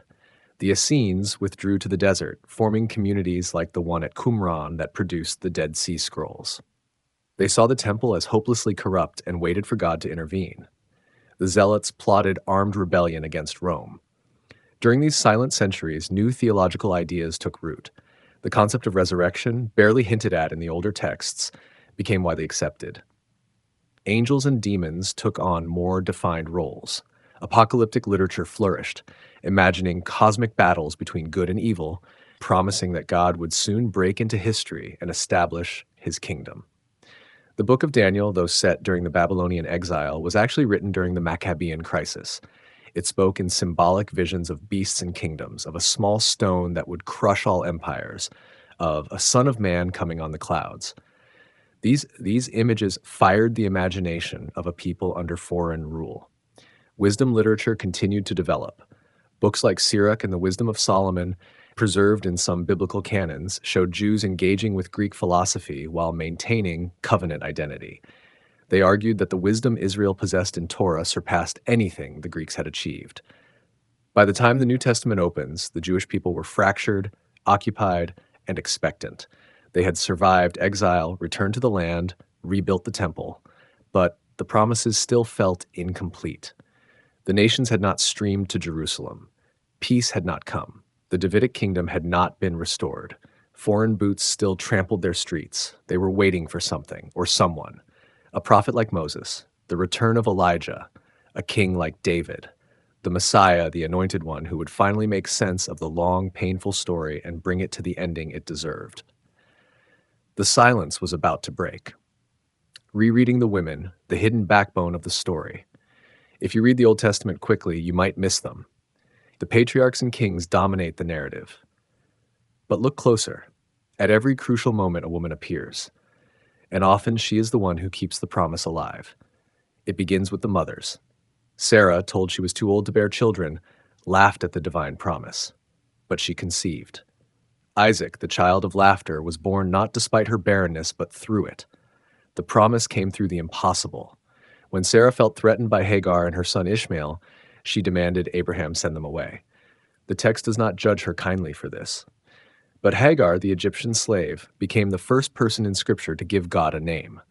She called him the God who sees me, because he saw her suffering in the wilderness and saved her. Even the outsider, the slave, the woman without status, was held in divine sight. Rebekah was sought as a bride for Isaac, chosen because she showed kindness at a well. But she was not passive. When her twin sons struggled in her womb, she sought a prophetic word. When the time came to distribute the blessing, she crafted the deception that gave it to Jacob instead of Esau. The text does not endorse her methods, but it records that the blessing flowed through her cunning, not her husband's discernment. Leah was unloved. Jacob had been tricked into marrying her when he wanted Rachel. But Leah bore 6 of Jacob's 12 sons, including Judah, through whom the Davidic line would run. She was seen by God when her husband did not see her. Her pain was acknowledged. Her sons became the foundation of the nation.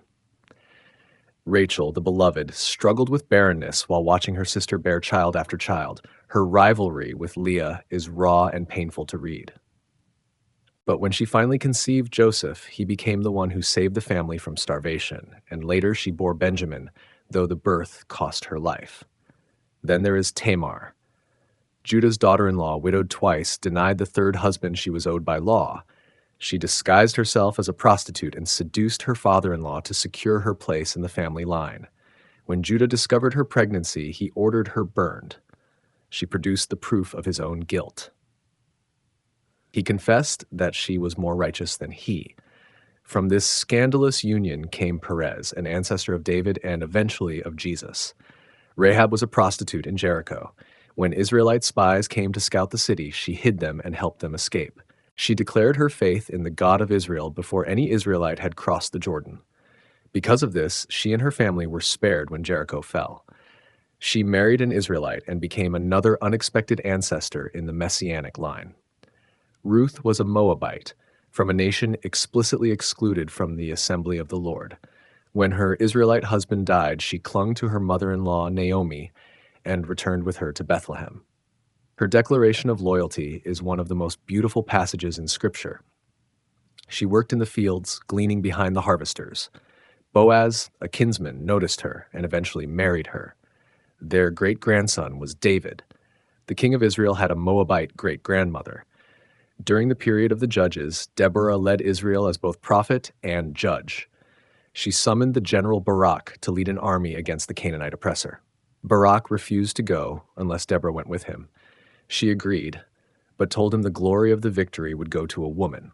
That woman was Jael, who drove a tent peg through the skull of the fleeing Canaanite general. The victory song Deborah sang afterward is one of the oldest texts in the Bible. Jephthah's daughter has no name in the text, but her story haunts the reader. Her father made a reckless vow before battle, promising to sacrifice whatever came out of his house first if he won. She came out dancing to celebrate his victory. He kept his vow. She asked only for 2 months to mourn her virginity in the mountains with her friends. The text does not justify this horror. It simply records it. And Israel instituted a yearly ritual where young women would go out for 4 days to commemorate her. Hannah was barren and tormented by her husband's other wife. She prayed so fervently in the temple that the priest thought she was drunk. She vowed that if God gave her a son, she would give him back to the Lord. Samuel was born, became the last judge and the prophet who anointed Israel's first kings. Hannah's song of praise after his birth echoes in Mary's Magnificat centuries later. Abigail was married to a fool named Nabal. When David, still a fugitive, sought provisions from her husband, Nabal insulted him. David prepared to wipe out Nabal's entire household. Abigail intercepted him with food and wisdom, turning away his wrath. After Nabal died, David married her. She had saved not just her household, but David from committing a massacre that would have stained his kingship. Bathsheba is often seen only through David's sin, the woman he took after seeing her bathing. But after her first child died, she bore Solomon. When David was old and a rival son was trying to seize the throne, Bathsheba and the prophet Nathan worked together to ensure Solomon was crowned. She was not just a victim, she became a queen mother, a position of significant power. The wise woman of Tekoa, sent by Joab, persuaded David through a parable to allow his son Absalom to return from exile. The wise woman of Abel Beth Maacah negotiated with Joab to save her city, offering up a rebel leader to preserve the innocent. These unnamed women wielded words as weapons, achieving what armies could not. Esther was a Jewish orphan raised by her cousin in the Persian capital. She became queen through a beauty contest, hiding her Jewish identity. When a genocidal decree was issued against her people, Mordecai challenged her to speak up. Her response is famous: "If I perish, I perish." She risked death to approach the king unbidden. Through cunning banquets and perfect timing, she exposed the villain and saved her people. The festival of Purim celebrates her courage. The pattern is clear. At moments when the promise teetered on the edge of extinction, a woman appeared. Sometimes through obedience, sometimes through deception, sometimes through courage, sometimes through suffering, they kept the story moving forward. The biblical writers did not erase these women. They preserved their stories, even the uncomfortable ones. They acknowledge that God's purposes often flowed through unexpected channels. The barren conceived, the foreign was welcomed, the clever outwitted the powerful, the marginal proved central. These women did not always act perfectly. The text does not airbrush their flaws, but it honors their agency. They were not passive props in a male drama. They were actors who shaped the narrative, who made choices that determined the future. When the New Testament opens with a genealogy of Jesus, it breaks convention by naming 5 women: Tamar, Rahab, Ruth, Bathsheba, and Mary. 4 of the 5 were caught up in scandal or were foreigners. The message was clear. The Messiah's line ran through women the respectable would have excluded. The promise had always depended on those society overlooked. The backbone of the story was not just the patriarchs and kings, it was also the mothers, the widows, the prostitutes, the foreign women, the clever daughters, the barren who conceived. Without them, there would be no Israel. Without them, no story at all. The problem of evil. Job and Ecclesiastes. Tucked into the Old Testament are 2 books that refuse to play by the rules. They question everything the rest of the narrative assumes. They are the Bible's own internal critics. The book of Job opens with a scene in the heavenly court. The accuser, the Satan, appears before God. He is not yet the devil of later theology, but a kind of divine prosecutor. He challenges God about Job, a righteous man from the land of Uz. Does Job fear God for nothing? Take away his blessings, and he will curse God to his face. God accepts the challenge. Job loses everything: his wealth, his children, his health. He sits in the ashes, scraping his sores with broken pottery. His wife tells him to curse God and die. His 3 friends arrive to comfort him. What follows is 35 chapters of poetry, a series of speeches that circle the same agonizing question: why do the innocent suffer? The 3 friends represent conventional wisdom. They assume suffering is punishment. They tell Job he must have sinned. They urge him to confess. Job refuses. He knows he is innocent. He demands an audience with God. He wants an explanation. He accuses God of cruelty, of indifference, of treating him like an enemy. The friends grow more adamant. Job grows more bitter. The speeches become repetitive, almost unbearable, which may be the point. There is no resolution, no new information, just the grinding repetition of positions that cannot give way. Then a young man named Elihu speaks. He is angry at Job for justifying himself rather than God. He is angry at the 3 friends for failing to answer Job. He launches into a long speech about God's greatness and mysterious ways, but he adds nothing substantive. His main contribution is to prepare for what comes next.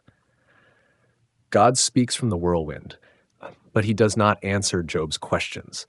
Instead, he asks questions. Where were you when I laid the earth's foundations? Have you ever given orders to the morning? Can you bind the chains of the Pleiades? Do you hunt prey for the lioness? Does the hawk take flight by your wisdom? On and on the questions pour. They describe the created world in vivid detail. The wild donkey, the ostrich, the warhorse, the eagle, the chaos monsters, behemoth, and leviathan. The message is not about morality, it is about scale. God's ways are not hidden. They are visible everywhere in creation, but they are far beyond human comprehension. Job's response is not what we might expect. He does not get his explanation. He does not understand why he suffered, but he sees God, and the vision is enough. He repents for speaking of things too wonderful for him. The epilogue restores his fortunes. He gets new children, new wealth, but the old children are still gone. The suffering still happened. The book does not erase it or fully explain it. Job stands as a rebuke to easy theology. It insists that suffering is not always punishment. It affirms that questioning God is not the same as abandoning God. It shows that faith can survive even when answers do not come. Then there is Ecclesiastes, called Koheleth in Hebrew, meaning the teacher or the preacher. Traditionally attributed to Solomon in his old age, it reads like the journal of a man who has tried everything and found it all empty. Vanity of vanities, it begins. All is vanity. The Hebrew word is hebel, literally breath or vapor. Everything is fleeting, meaningless, a chasing after wind. The teacher catalogs his experiments. He pursued wisdom. It brought only grief. He tried pleasure, laughter, wine. It was meaningless. He built great projects, gardens, reservoirs. When he looked on his works, it was all vanity. He accumulated wealth. He would have to leave it to someone who might be a fool. There is nothing new under the sun, he observes. What has been will be again. No one remembers the former generations. There is a time for everything, but what does the worker gain from his toil? The same fate awaits all. The wise die like fools. People die like animals. Both go to the same place. Both are dust. The teacher's observations are brutally honest. The righteous suffer and the wicked prosper. Life is not fair. There is wickedness in the place of justice. God's ways are inscrutable. Even wisdom cannot pierce the mystery. His advice, then, is not to wait for ultimate meaning, but to embrace the small joys available now. Eat your food with gladness, drink your wine with a cheerful heart, enjoy life with the wife you love. Whatever your hand finds to do, do it with all your might. For in the realm of the dead where you are going, there is no work or planning or knowledge or wisdom. This sounds almost like nihilism, but it is not quite. The teacher affirms that life is a gift from God, even if it is brief and puzzling. The proper response is not despair, but modest contentment. Fear God and keep his commandments, he concludes. For God will bring every deed into judgment. The tension is never resolved. Life is meaningless and full of meaning. Death levels everything, and God will judge. The contradictions stand side by side. Why are these books in the Bible? Because faith that cannot endure doubt is not real faith. Because a tradition that silences hard questions becomes brittle. Because the biblical writers were honest enough to include voices that challenge the dominant narrative. Job and Ecclesiastes prevent easy triumphalism. They stop readers from turning the Old Testament into a simple morality tale where righteousness is rewarded and wickedness punished. They acknowledge the darkness. They honor the struggle. They refuse to pretend life is simpler than it is. They also set a precedent. They show that asking why in the face of suffering is not blasphemy. They model a faith that can look at the world honestly, see its horrors and absurdities, and still choose trust, however fragile. The biblical writers placed these books in the canon. They did not marginalize them or label them heretical. They let them stand as witnesses to the full range of human experience before God. They trusted that truth was large enough to hold contradiction, that faith was strong enough to survive hard questions. In doing so, they created space for every generation of readers who would come after, carrying their own suffering, asking their own unanswerable questions, needing permission to be honest about the darkness. Job and Ecclesiastes give that permission. They say, your doubt is not betrayal. Your questions are not sin. Bring them all. God is big enough. The poetry of lament, Psalms as raw theology. The Psalms are not polite prayers. They are the cries of people in the dark. There are 150 Psalms in the collection. Some are hymns of praise, celebrating God's creation and mighty acts. Some are songs of thanksgiving for answered prayers. Some are wisdom poems, reflecting on the law and the fate of the righteous. But nearly a third are laments, and these are the ones that cut deepest. Lament psalms follow a pattern. They begin with an address to God, often desperate. How long, O Lord, will you forget me forever? They pour out the complaint, describing enemies, illness, betrayal, the silence of God. They protest innocence or confess guilt. They ask why. They beg for help. Most end with some expression of trust or praise, though not all. Psalm 13 compresses the form into 6 verses. How long, O Lord? Repeated 4 times. How long will you hide your face from me? How long must I wrestle with my thoughts and every day have sorrow in my heart? How long will my enemy triumph over me? The psalmist fears death, begs God to answer, then pivots to trust. But I trust in your unfailing love. My heart rejoices in your salvation. The movement from despair to hope feels almost too quick. Some scholars think the psalm was used liturgically, with a priest offering an oracle of assurance between the complaint and the praise. Others think the psalmist simply chooses trust despite the circumstances. Either way, the honest cry comes first. Psalm 22 begins with the words Jesus would later quote from the cross, my God, why have you forsaken me?" The psalmist feels abandoned, mocked, surrounded by enemies. I am poured out like water. All my bones are out of joint, my heart has turned to wax. Yet the psalm ends with confident praise, declaring that God has not despised the suffering of the afflicted. Psalm 44 is even more unsettling. The people protest that they have not forgotten God or been unfaithful to the covenant. Yet they have been defeated, slaughtered, scattered among the nations. You have made us a byword among the nations. The peoples shake their heads at us. They beg God to wake up, to rise, and help them, but there is no resolution recorded. The psalm ends with the plea unanswered. Psalm 88 is the darkest in the entire collection. It is a cry from someone near death, afflicted from youth, without hope. You have put me in the lowest pit in the darkest depths. Friends have abandoned the psalmist. God seems to have become an enemy. The psalm ends without any turn to praise. Darkness is my closest friend. It stops there, in the void. That a psalm like this is in the Bible is remarkable. It suggests that God can handle our despair. It validates the experience of those who cannot find their way to praise. It says that even the cry of abandonment is a form of prayer. The imprecatory psalms are another challenge. These are prayers for vengeance against enemies. Psalm 137, the lament of the exiles in Babylon, ends with a horrifying line. Blessed is the one who seizes your infants and dashes them against the rocks. Psalm 109 calls for an enemy's children to be fatherless and his wife a widow. Psalm 139, after beautiful verses about God's intimate knowledge, asks God to slay the wicked and declares hatred for God's enemies. Modern readers struggle with these. They seem to contradict Jesus' command to love enemies, but they are honest. They express the rage victims feel. They bring before God the desire for justice, even violent justice. They refuse to spiritualize pain into platitudes. The Psalms also give permission for raw emotional honesty with God. Psalm 73 describes the psalmist's envy of the wicked, who prosper while the righteous suffer. Surely in vain I have kept my heart pure. The writer almost lost faith until entering the sanctuary and perceiving the end of the wicked. The resolution comes, but only after the bitter honesty. Psalm 42 captures the ache of spiritual depression. As the deer pants for streams of water, so my soul pants for you, O God. But then, why are you downcast, O my soul? Why so disturbed within me? The psalmist is preaching to his own soul, trying to stir up hope. 3 times he asks the question. 3 times he resolves to hope in God. But the very repetition suggests the struggle is ongoing. The Psalms were sung and prayed by individuals and the community. They were used in temple worship. They shaped Jewish spirituality. Early Christians adopted them. Jesus prayed them. The early church sang them. Monastics chanted them daily. They remain the prayer book of God's people because they cover the full range of human experience. They do not require you to feel cheerful or victorious to approach God. They give you words when you have none. They let you be angry, confused, terrified, and still praying. They also model a relationship with God that is not based on pretense. The psalmists argue with God. They question him. They accuse him of sleeping or hiding.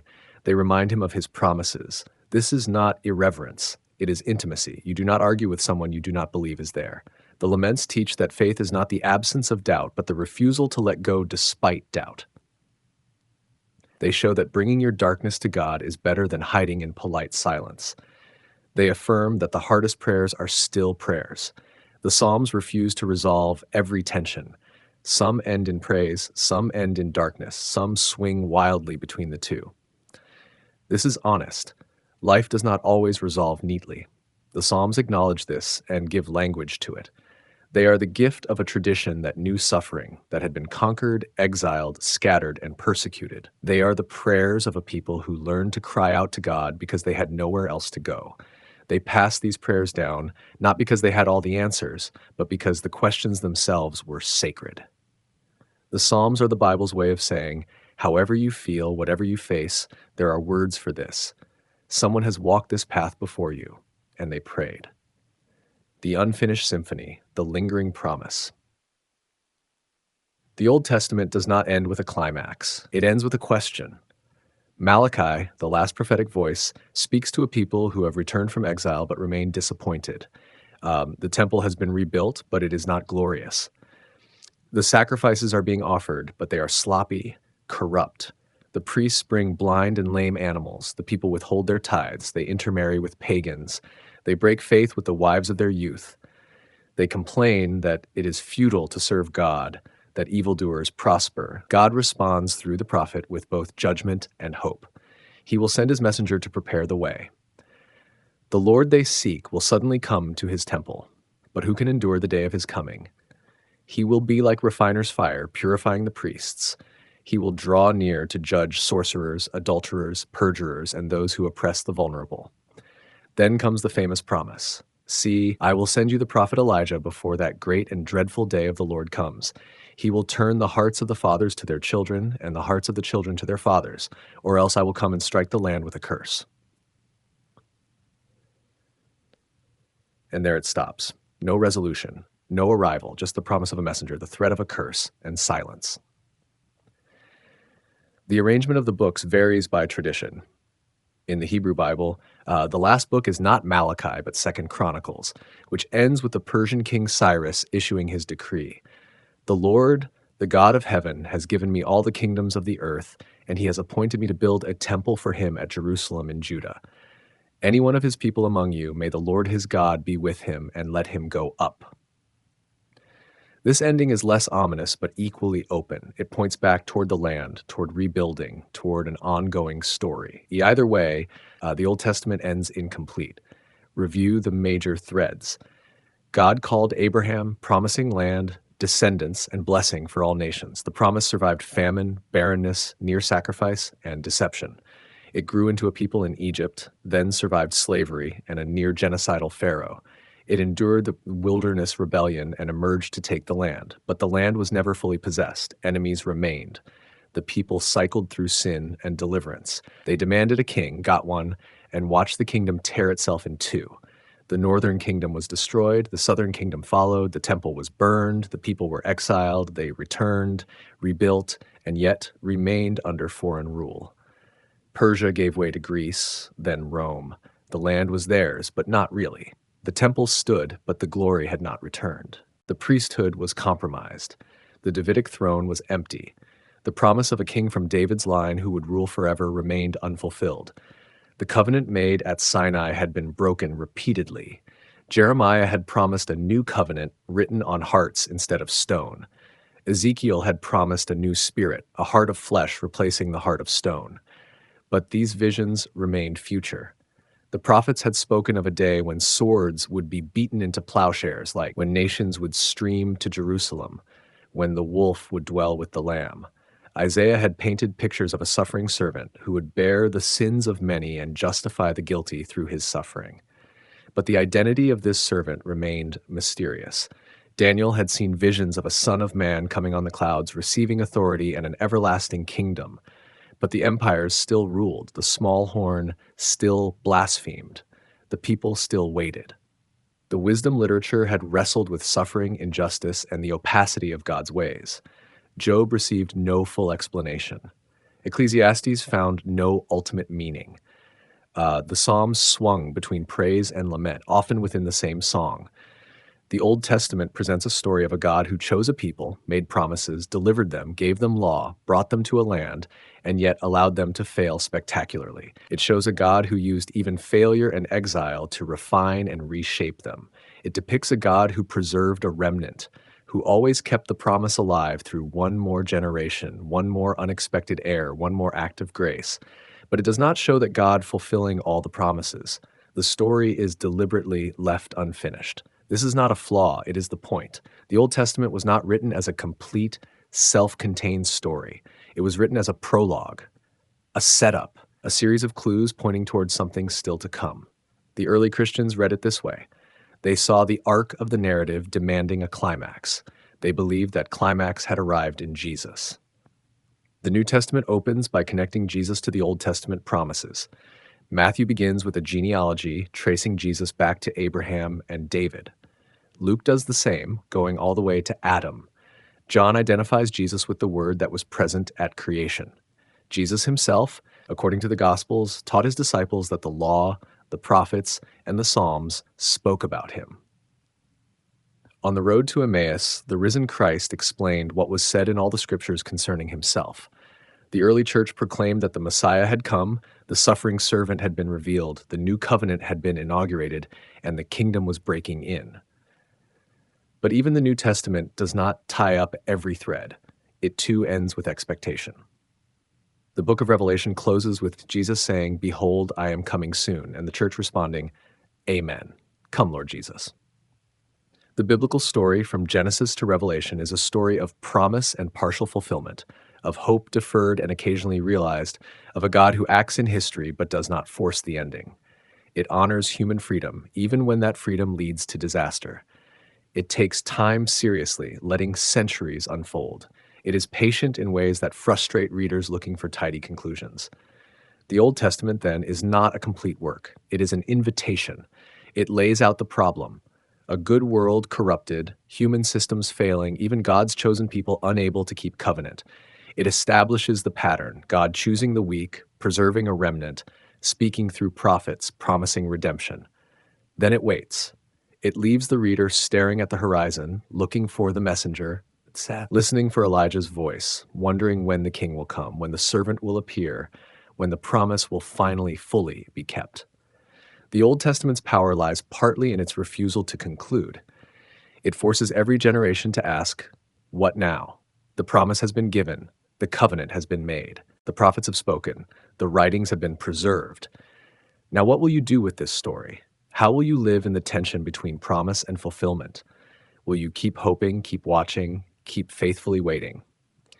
The story is unfinished because the story is still being written. The promise was given to Abraham. It survived to his descendants. It was carried through exile and return. It was passed down through scrolls and songs. And now it is passed to whoever reads these texts, asking them to decide what role they will play in the ongoing story of God's dealings with humanity. The Old Testament ends not with an answer, but with an echo. The promise still stands. The Messiah is still coming.